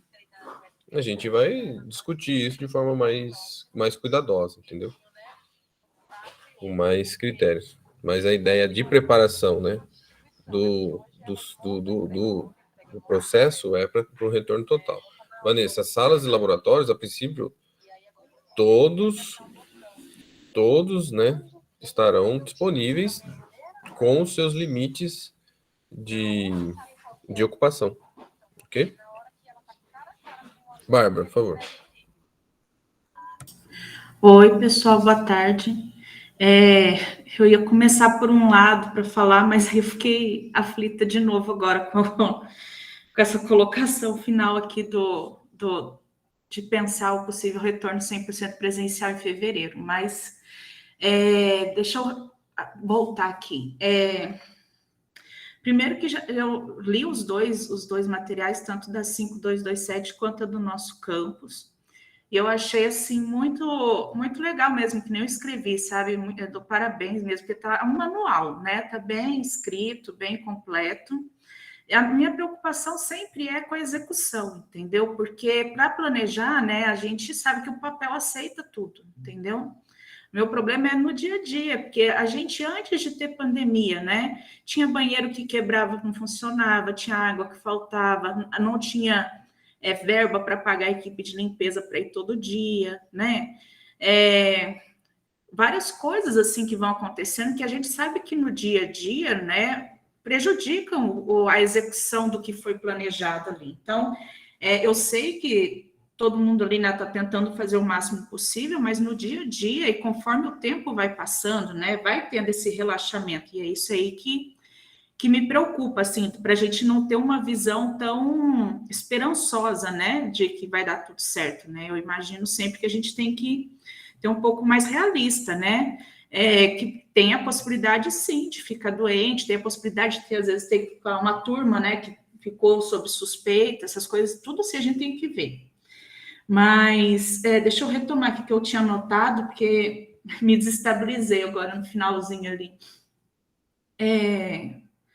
Sobre o retorno ali que o Luiz falou, a possibilidade, eu acho que assim, a gente tem que se preparar, porque assim, não dá para cair na conversa, nas coisas do mercado, gente. Eu sou administradora e eu vejo assim, muito do que está acontecendo é para fazer com que a economia funcione, né? Para que as pessoas tenham alguma renda, porque tem gente que está sem renda nenhuma, né? E aí as escolas que são para crianças e adolescentes precisam estar voltando porque o pai e a mãe precisam trabalhar, entendeu? Então eles estão divulgando com área extremamente, né, otimista de que pode voltar tudo, entendeu? né? Vai todo mundo em tocha lá no cinema, no show, né? Para fazer funcionar a economia, porque tem gente que precisa vender lanche na porta do show, né? Essas coisas para funcionar, tá? Mas a gente pensar que por causa disso, porque que está na mídia e tal, é seguro voltar? Eu acho que não, eu prefiro me ater aos estudos que já foram feitos, né, que o pessoal estava comentando, né, em relação à segurança do ambiente, né, para mim não cola ainda a ideia de que ocupação total é possível, né, essas coisas assim para mim ainda não cola, eu acho que para mim é tudo coisa de mercado ainda para fazer a economia funcionar, porque realmente tem gente que está numa situação muito triste, precária, sem dinheiro, sem comida, tá? Então eu acho que a gente tem que separar. E outra coisa, eu não gosto também desse papo de pressão, que vão pressionar a gente, que isso que é aquilo. Nós somos servidores públicos, a gente tem direito enquanto trabalhador também.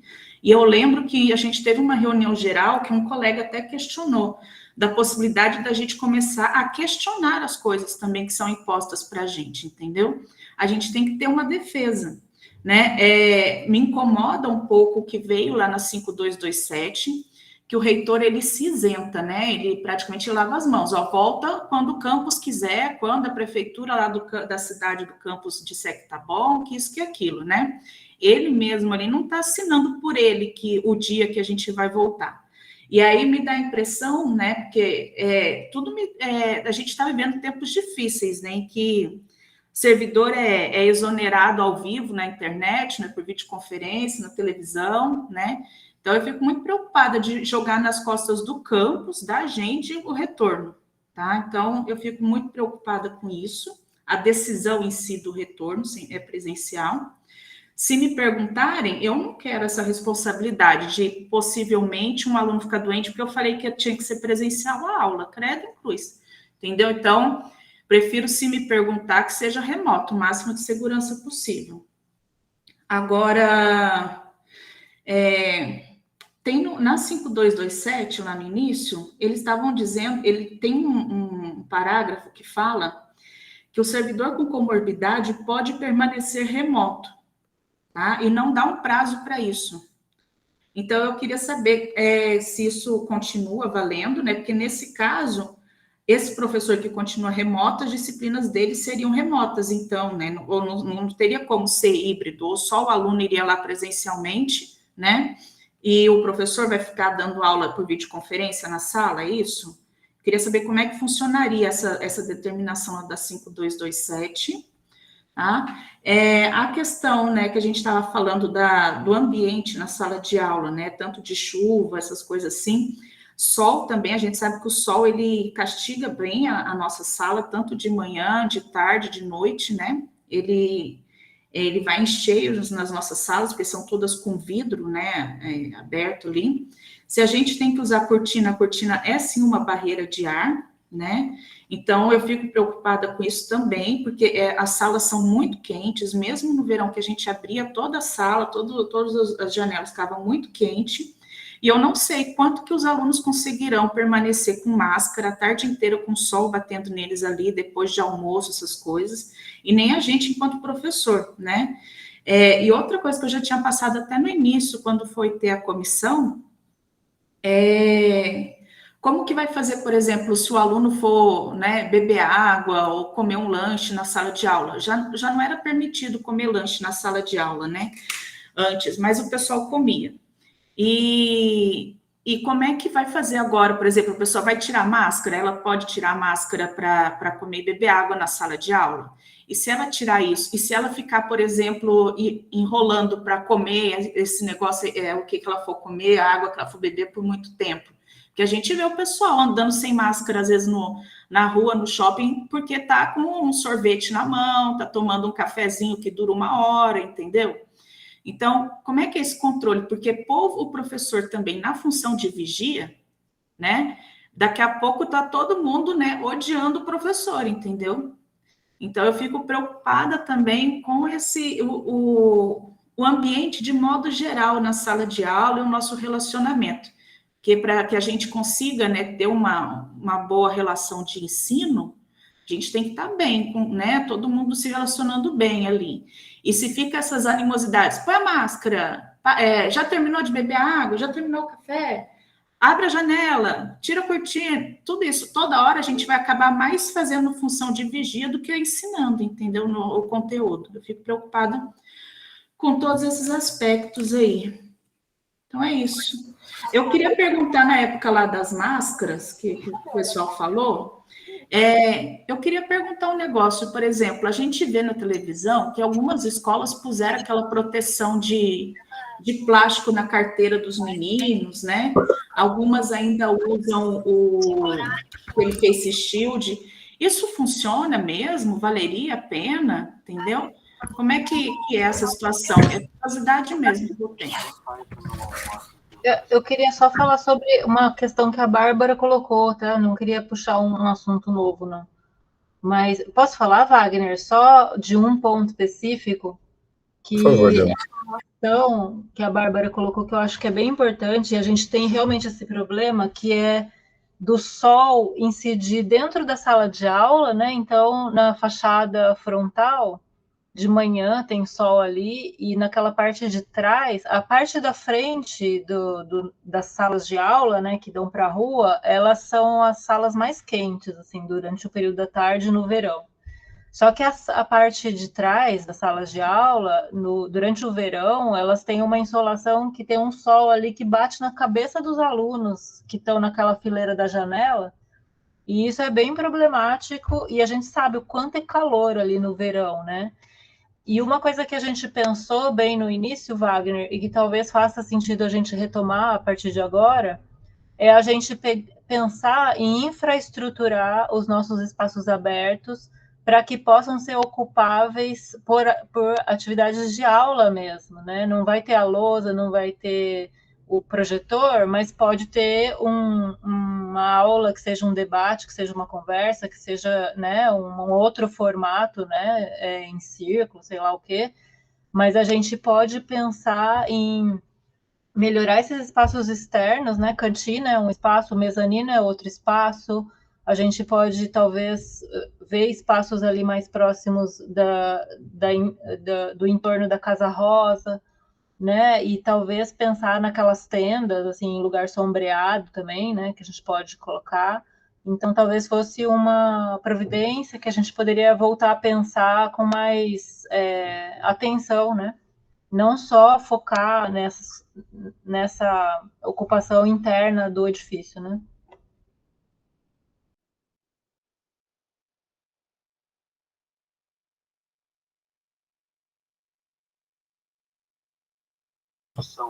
Pessoal, por isso que a intenção da comissão é a gente começar devagar, porque a gente, né, a gente vai aprender juntos a fazer esse processo, ok? Vou dar um exemplo da minha vida particular. A minha filha, os alunos, os amiguinhos dela da escola, eles voltaram, tipo, esse ano, só ela e mais uma ficou de forma remota. Ela voltou no dia 20 de setembro, ok? E eu acompanhei de forma remota ela assistindo aula esse ano todo, ok?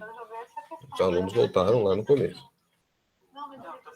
A professora parava muitas vezes a aula para mandar os alunos colocarem máscara. E para falar que os alunos não podem emprestar borrachinha, não podem emprestar o lápis, que tem que ficar com a máscara correta. Então, assim, isso era uma constante no que eu acompanhava nas aulas da minha filha. Aí a minha filha resolveu voltar, porque a gente vacinou. No dia 20 de setembro, eu resolvi fazer ela voltar. Eu e a Aline decidimos que elas iriam voltar. Com bastante preocupação. Mas a gente viu que elas não estava dando mais, né? Ficar no remoto, etc. A gente resolveu fazer com que elas voltassem agora.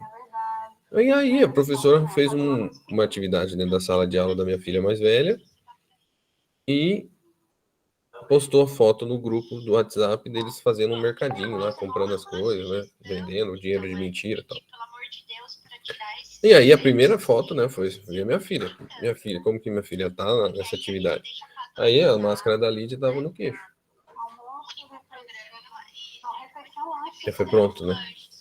E aí o que eu fiz? Comprei outra máscara para minha filha, para ela, né, não ter essa possibilidade da máscara cair, porque a máscara é prendida na orelha. Agora a máscara que eu comprei é prendida na cabeça, como se fosse a N95 de elástico que pega na cabeça. Entendeu? Então, assim, é difícil, é difícil. Você vê no mercado, hoje no mercado não precisa nem mais da temperatura, né? E daqui a pouco, né, já está discutindo liberar o uso de máscara. Então, assim, esse trabalho nosso de conscientização dos alunos, né, para se falar, ó, você tem que usar máscara dentro da sala de aula, não tem jeito, vai ter que precisar usar máscara, exatamente, Júlia. Não, assim, essa conversa, né, os nossos alunos, eu acho que vai ser muito tranquila e eu acho que eles vão aceitar bem, ok? Mas o protocolo, como eu falei no começo, o protocolo principal, gente, é álcool gel que vai ter, é máscara que vai ter, é vacina que, pela pesquisa que a gente fez, vocês viram, só 12 alunos falaram que não vão se vacinar. A gente já pode até fazer um trabalho com eles, né, e solicitar que eles se vacinem. Eu vou falar com o CSP depois sobre isso. Então, assim, 99% dos nossos alunos estão vacinados, 98%, né, 97%. Os nossos servidores também estão nesse índice. A gente já viu que existe a possibilidade de circulação de ar dentro do nosso ambiente. Então, assim, eu acho que aconteceu uma coisa, né, assim, ruim, né, agora eu tô sendo otimista. Eu acho que é muito difícil se a gente fizer um mínimo de trabalho bem feito no sentido de conscientizar eles que eles precisam usar máscara. Aí, assim, a gente vai conscientizar eles. Ó, vocês estão de máscara, vocês pegaram água com a máscara? Ok. Sai de perto, né, da fila, do bebedouro, vai para um canto, tira a máscara, toma água e tal. Ah, vou comer no meio de todo mundo, vou comer e não vou limpar a mão com álcool gel. Exatamente. Vou comer e vou pegar a mão com do jeito que eu tiver. Não, né, gente? Não, você vai ter que passar pelo menos álcool gel na mão. Se você não tiver álcool gel perto, você vai ter que ir no banheiro, né? Lavar a mão com sabão da forma correta. E aí você vai poder comer. Então, longe das pessoas, né? E não ficar falando enquanto você está comendo, né? Porque eles ficavam lá, a gente conversava bastante, né? No almoço. Eu acho que não é ideal a gente ficar falando, né? Enquanto a gente está comendo sem máscara, entendeu? Então, são medidas que a gente vai agora, né? Como uma escola, trabalhar com eles para que eles cumpram. Uma hora ou outra vai acontecer de não cumprir, vai. Como aconteceu com a minha filha, que a gente está aqui batendo nessa tecla, né? Que tem que estar com máscara, tem que estar com máscara, tem que estar com máscara. E escapa. Aí o que acontece? Eu mandei uma máscara dessa para elas trocarem no intervalo. Então eu comprei um monte de máscara. Uma máscara nova que elas saem de casa e uma máscara que elas pegam na bolsa e colocam. A professora tirou a máscara da minha filha mais nova de 4 anos, a menina. Da bolsa, eu mandei no saco que veio da embalagem. Ela abriu a máscara, colocou na minha filha, colocou sem regular. Eu cheguei lá para buscar minha filha, a máscara estava caindo toda hora. Por quê? A professora colocou nela sem regular no tamanho da criança. A professora fez isso. Então, assim, não tem jeito, gente. Assim, a gente tem que fazer esse trabalho aí de conscientização. E agora, o que eu faço? Toda vez antes dela sair de casa, eu tenho que regular todas as máscaras, para se caso ela trocar, ela vai pegar uma máscara regulada. Né? Então, são detalhes que, assim, eu estou vivendo na minha vida, né? Que eu sei que que vai acontecer lá no campus, e é uns pontos que a gente tem que bater nessa conscientização, entendeu? A máscara tem que ficar certo na cara. E aí não é criança, né? Realmente, os alunos provavelmente não irão almoçar na escola, vão embora antes. Uma das coisas que a gente colocou no protocolo, não sei se vocês leram, que não tem mais, pelo menos nesse período, não vai ter self-service, né? Eles vão ter que comer um prato feito preparado pela cantina ou uma marmitex preparada pela cantina. Gente, eu acho que, assim, basicamente é isso. A gente tem a sorte, entre aspas, de poder pensar isso. Então, por exemplo, né, vocês perguntaram como seria um ensino híbrido. Eu acho que vocês já podem ir pensando, como que eu faria um ensino híbrido lá, né? O que eu montei lá já que funcionou? Eu montei um computador na frente do professor, na frente da lousa. Depois eu posso até fazer uma reunião de lá para vocês verem. Com o microfone que a gente tem, uma câmera que é HD e é barata, aí dá para enxergar a lousa. E as caixinhas de som para vocês escutarem os alunos que estiverem em casa se quiserem falar com você. Essa sala que eu montei funcionou perfeitamente. E agora a gente precisa trabalhar essa ideia de a gente fazer com vários computadores ao mesmo tempo. Mas para fazer isso, gente, é difícil. Eu preciso de 16 pessoas lá falando ao mesmo tempo, com 16 reuniões, né? Será que não valia a pena a gente tentar, né, alguns colegas quiserem dar uma aula lá um dia, né, e ver como que funciona, entendeu? A gente fazer uma combinação nesse sentido, lá em dezembro, por exemplo, e ver se funciona. Eu acho que funciona, porque a banda que é utilizada para uma aula, né? Como a gente, assim, a nossa internet do campus, como ela chega pura, né, na fibra, etc., ela tem uma capacidade de upload muito grande. Então, lá aqui em casa, por exemplo, tem uma alta taxa de download, mas uma taxa de upload normalmente muito pequena. Lá no campus é igual para igual. Então, por exemplo, hoje eu estou dando um FIC lá no campus, presencial, para o pessoal da prefeitura de informática. São 10 alunos que eu dou aula para eles lá. E eu fiz um teste de velocidade de internet com eles lá. E apareceu que a velocidade de download era 80 mega, mas a velocidade de upload era 85, 88. Então, essa capacidade de upload faz com que uma transmissão, por exemplo, funcione muito bem, entendeu? Sem problema nenhum.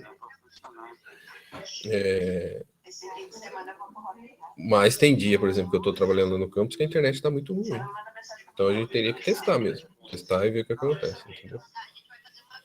Lógico, vai ter dias, por exemplo, que minha filha estava tendo aula aqui de forma remota, que a internet da escola caía e ela não conseguia mais assistir aula. Se acontecer isso, os alunos que estiverem em casa, a gente pode até, né, enquanto a gente estiver dando aula híbrida, gravar essa aula e mandar para os alunos que estiverem em casa também. Não tem problema nenhum, entendeu? Assim, outra forma também, a gente dá aula remota para os alunos que estão em casa e os alunos que estão dentro da sala de aula assistem a nossa aula remota no telão. E aí, se tiver alguma dúvida, tira a dúvida na hora ali. Pode ser também. Então, assim, eu acho que a gente vai ter alguma saída nesse sentido. E a gente pode fazer o teste, sim, eu acho que a gente deve fazer. Inclusive logo, tipo, esse mês de novembro, até o final de novembro, na última semana, alguma coisa nesse sentido. Mas para fazer o teste, a gente também precisa mudar de etapa. Eu acho que mudar para a etapa 2 agora é um momento importante, tá? Por que eu falo isso? Porque a gente já coloca a nossa cabeça para pensar em possibilidades para o ano que vem, do retorno, e a gente já libera, né, os cursos para pensar, né, como faria, os horários, né, esse tipo de coisa, uma vez que o horário da etapa 3, que é o que a gente vai começar, é um horário um pouco reduzido. Eu acho que é isso, pessoal, nossa reunião. A gente vai manter a PFF2 como uma necessidade para os alunos utilizarem, tá bom? Do jeito que está lá no documento. E na conscientização a gente vai trabalhar bastante essa necessidade de que essa máscara seja utilizada na nossa escola. Em que se algum aluno, né, fala, não consigo e tal, a gente vai tentar fornecer para ele. Né? Sim, Vinícius, é isso que a gente precisa testar agora lá no campo e ver o que dá para fazer, tá? A gente acredita que vai dar certo, uma vez que a internet do campus é 100 mega pura, 200 mega puro, né? Mas a gente precisa testar. Pode ser que na hora que juntar todo mundo não dê certo mesmo. Assim, por que eu acho que pode ser que dê certo? Porque apesar de ser bastante computadores, a grande maioria dos computadores estão todos cabeados, assim por diante. Pode falar, Bárbara. Ô, Wagner, não, é que eu tinha entendido que essa proposta que a gente estava hoje era para conhecer a minuta, era a apresentação da minuta. Na minuta tem todas as etapas, não é? Eu não estou entendendo por que você está falando já agora de pular para a fase 2, se não era para ser a partir do ano que vem a primeira etapa? Não estou entendendo, fiquei confusa. É porque a etapa, uma coisa é as fases da minuta. Que a gente vai começar com um número de alunos reduzido e vai evoluindo dentro da fase. Uma coisa é a etapa da portaria, que é diferente, entendeu? Essa etapa da portaria que a gente está falando de aprovar é liberar alguma entrada no campus lá dos alunos. Igual eu falei, a Cauab quer fazer um experimento com um aluno surdo lá no laboratório de química, ela pode levar esse aluno lá, entendeu? Que está vacinado, dentro dos controles todos que a gente vai fazer de acesso, etc., e fazer esse teste lá com esse aluno, entendeu? Mas é que são pontos de acesso ao campus, são específicos e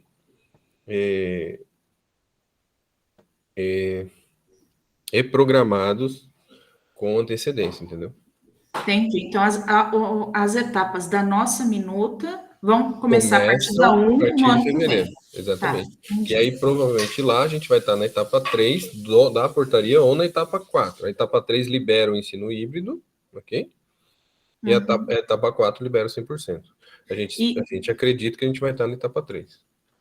E aquele negócio lá da 5227 que fala dos professores com comorbidade que podem permanecer remoto, né? Lá não diz prazo para esse... Não tem prazo mesmo, realmente. Então, por exemplo, eu tenho comorbidades, eu continuaria remoto, então. Eu ia aparecer por videoconferência para minha turma, mesmo se a turma fosse presencial, é isso? Pode ser que sim. E isso a gente precisa... É exatamente isso que a gente precisa começar a analisar agora, como a gente vai fazer, né? Porque, assim, como ninguém voltou ainda, né, nos IFES, né, assim, nenhum professor, nenhum campus voltou, né, 100%, com aula híbrida, etc. Eu não sei como que eles estão falando, mas essa portaria que você está falando é a portaria dos servidores, né? É a 5227. Que ela fala que o servidor pode permanecer remoto se ele tiver, né, uma lista lá das comorbidades lá que tem.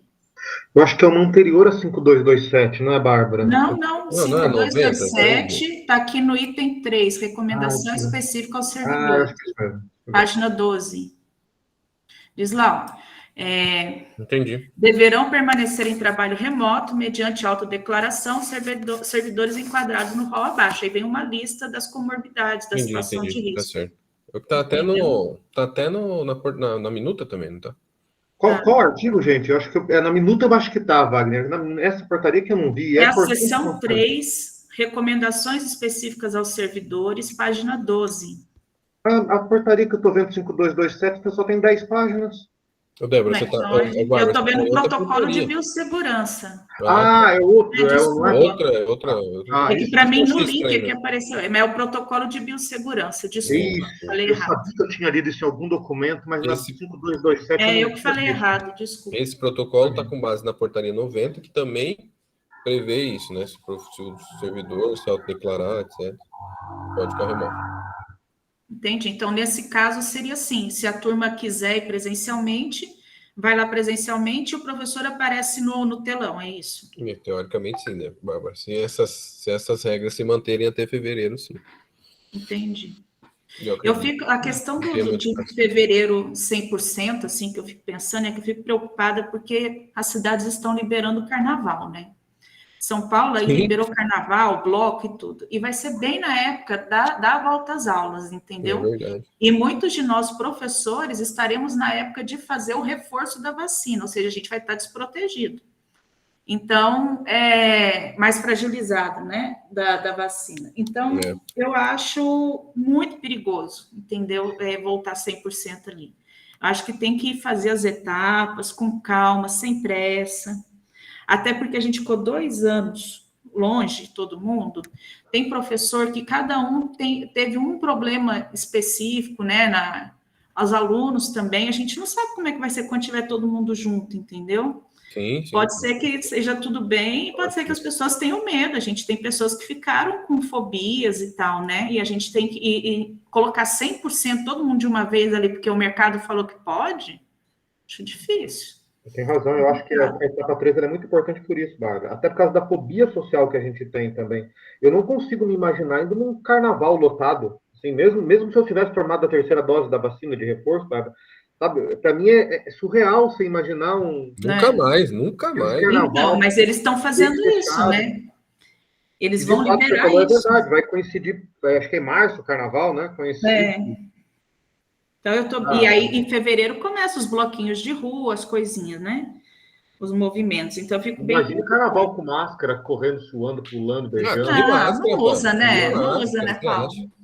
Até lá, você vê aí nesses pancadões aí que aparecem na televisão, o povo na rua lá, tudo sem máscara. Você acha que o carnaval... Até o carnaval eles já tiram as máscaras, a obrigatoriedade das máscaras. Então... Aí, é verdade, o Rio tá tendo tudo isso, né? Em ambiente aberto, tudo já tá querendo remover. Certeza. Né?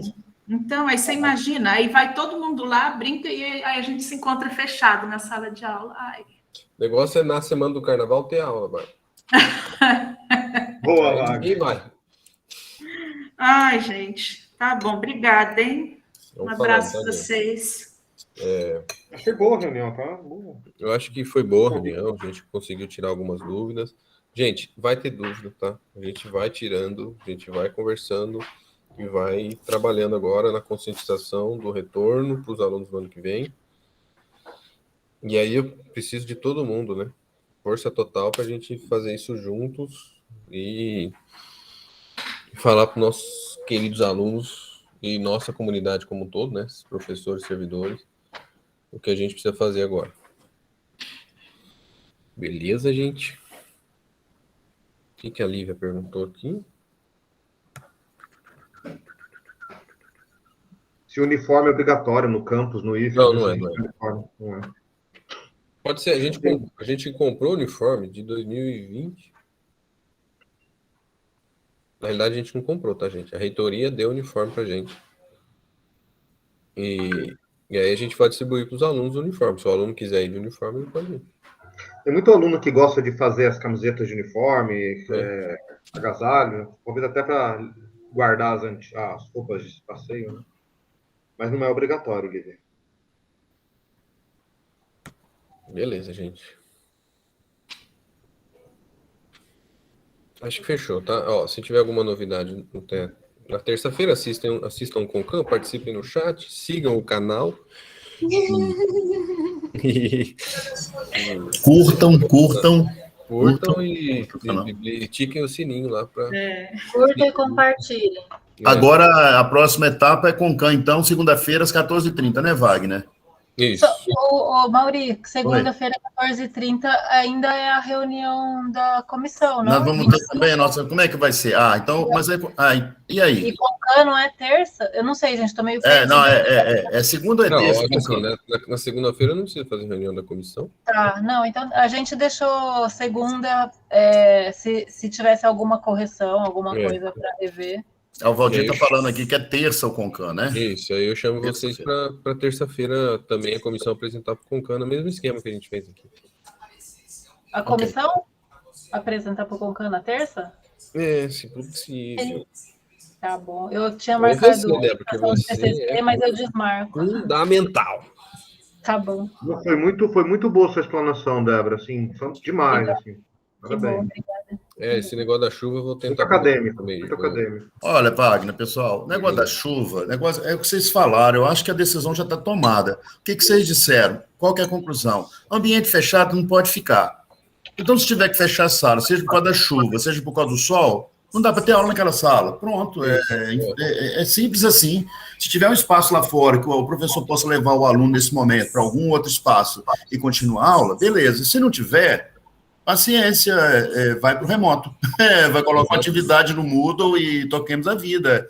Né? Porque eu acho que a decisão já está tomada. Não pode ficar em ambiente fechado. Não pode. Tem que fechar, seja lá por qual motivo seja, porque choveu, porque tem sol, não pode ter aula aqui nesse espaço, né? Não, Júlio, isso é tranquilo. Não é? Então não consegui usar aula, tá chovendo aqui, todo mundo vai ver que tá chovendo. Tem jeito. Pô, não dá para usar, gente, tá chovendo dentro da sala. Pronto, acabou. A Júlia tá falando, mas precisamos de respaldo para suspender a aula. Acho que o respaldo já está dado, né, Júlia? Se não pode ter, né, um número determinado de pessoas em um ambiente fechado, se está lá na portaria ou nas orientações, né? Já está dado o respaldo. Ó, eu não tenho condição de estar molhando todo mundo, pronto, né? Cai, Valéria, ó, tá chovendo na sala, infelizmente não dá para continuar, né? Olívia, a gente vai provavelmente na primeira semana de fevereiro ou no último de dezembro já ir perguntando para os alunos se querem, quem que quer voltar presencial, se sente seguro, alguma coisa nesse sentido. Dependendo do número de alunos, integrado 100% quer voltar presencial. Aí a gente vai ter que fazer algum tipo de escala, tá? Se for uma turma maior do que o limite da sala de aula. Se for uma turma menor do que o limite da sala de aula, todo mundo quiser voltar, eu acho que não teria problema nesse sentido, entendeu? Mas, se for uma turma menor do que o limite da sala de aula, e um aluno não se sentir seguro, a gente faz um híbrido para esse aluno. Não tem jeito. Uma coisa, Wagner, assim, a gente está com os representantes discentes aqui na reunião, né? Uhum. Essa minuta foi enviada para os alunos, para os representantes. Eu acho que os Para todos os representantes alunos eu mandei, Paulo. para todos os alunos. Para todos. Os representantes, ao conversar com os demais colegas de sala, se quiser mandar alguma sugestão até segunda-feira, dá para encaminhar para o Concan essas sugestões também, né? Porque Estou esperando, assim. Eu mandei para os alunos pedindo para que eles mandem as sugestões no meu e-mail. Uhum. Para todos. Ótimo. Eu não chamei todos para essa reunião, porque senão não ia caber aqui. Mas aí eu resolvi chamar os representantes. Se vocês, representantes, puderem lembrar, né?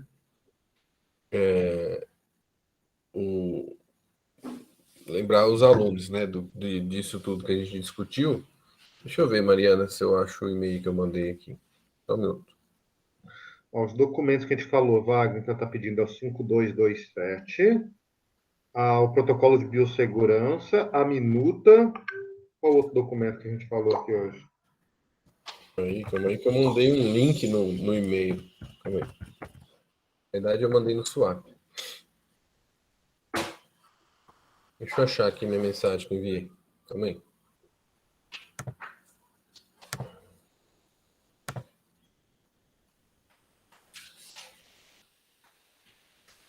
Acho que legal, hein?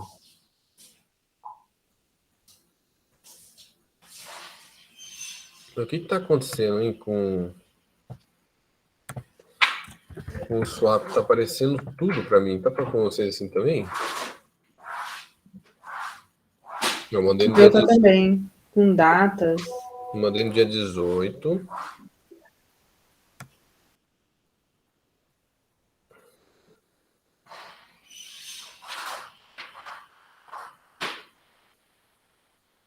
Deixa eu ver aqui. Mandei aqui, ó. Eu mandei só o link do protocolo e mandei como anexo a nossa minuta. Deixa eu pegar o link aqui, ver se eu consigo copiar. Então, esse é o link do protocolo de biossegurança. Eu consigo gerar o link da minuta aqui, só um minuto.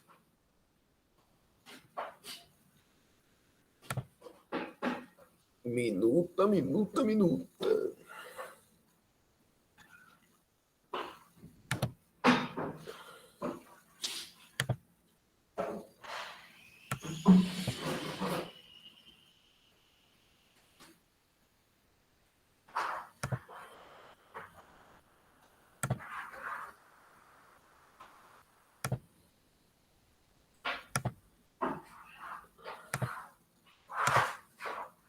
E esse é o link da minuta, ok?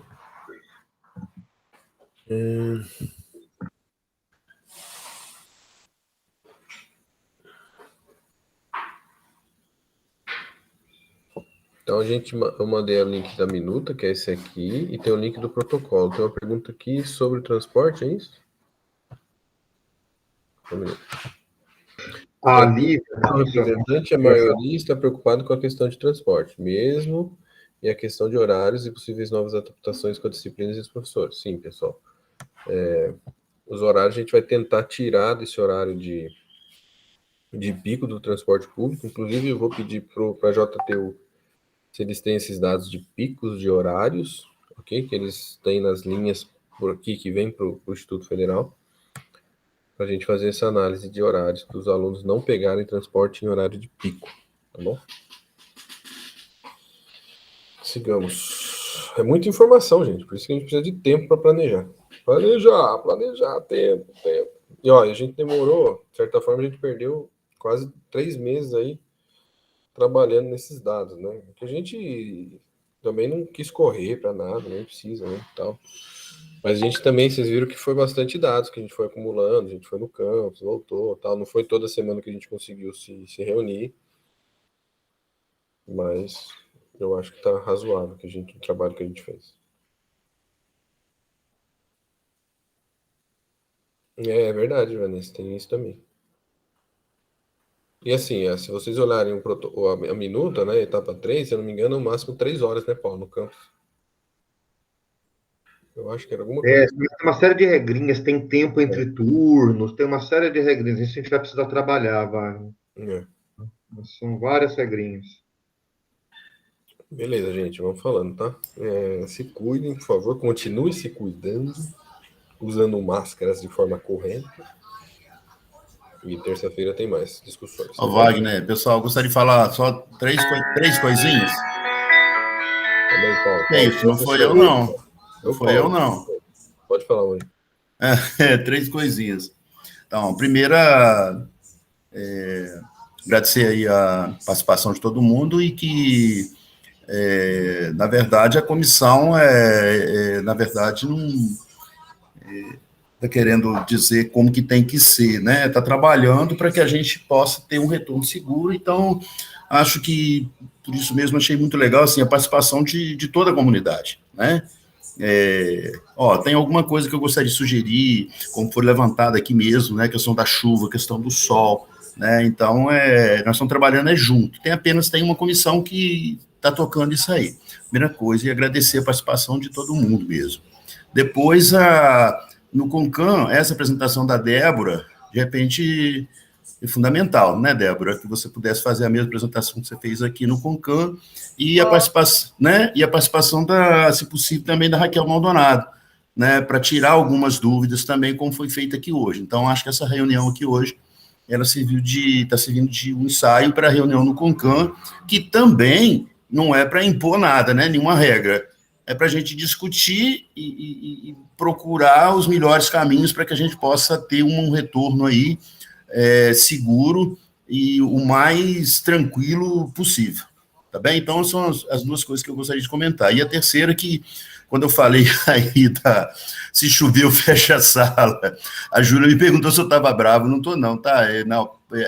E depois ela colocou os males do online, né? Às vezes a gente fala de um jeito e passa uma imagem que não é verdadeira. Então, de maneira nenhuma, estou bravo, não. Se eu pareci bravo e grosseiro de alguma maneira, me desculpe aí, não foi a intenção, não. Tá bom? Obrigado aí, pessoal. E outra coisa, né, gente? Essa minuta não é imutável, né? Tanto para o bem quanto para o mal, lógico. A gente espera que ela só melhore, né? Não surja nenhum tipo de intervenção em nenhum sentido. Então, a ideia é passar no CONCAN para que a gente já tem um protocolo aprovado, né, mínimo possível, e a gente consiga evoluindo aí nas discussões, tá? Esses questionamentos que vocês fazem é fundamental para a gente até, né, na comissão a gente está ali trabalhando, colocando pontos, mas a gente não consegue, né, todo esse nível aí de detalhamento que vocês conseguem trazer para nós. Então é fundamental, eu agradeço, como o Mauri agradeceu também, agradeço todo mundo. Eu peço desculpas se não ficou, né? Lógico, a gente pede desculpas se não ficou perfeito, a gente está trabalhando para que a gente realmente tenha segurança e se sinta bem no nosso ambiente de trabalho. Isso é o mais fundamental, tá? Mas é isso, pessoal. Tá? Obrigado, de verdade, pelas contribuições e pelo tempo de vocês, gente. Fechou? Eu vou pegar essa gravação que a gente fez, tá? Se vocês não tiverem problema, vou colocar no YouTube, não relacionado lá, né? Não listado, como eu faço com as minhas aulas, e vou disponibilizar a todos os alunos, tá bom? Ainda hoje isso. Beleza, gente? Fiquem bem, tá? Beleza. Que Deus ilumine vocês. E se cuidem, por favor. Um beijo no coração de todo mundo. Sextou. Amanhã tem aula no calendário? Acho que não, né? Falou. Abraço. Abraço. Vou fechar a reunião, tá, gente? Sair da chamada. Tchau, pessoal. Bom final de semana. Deixa eu parar de... Até mais. Deixa eu interromper a gravação aqui. Interromper a gravação.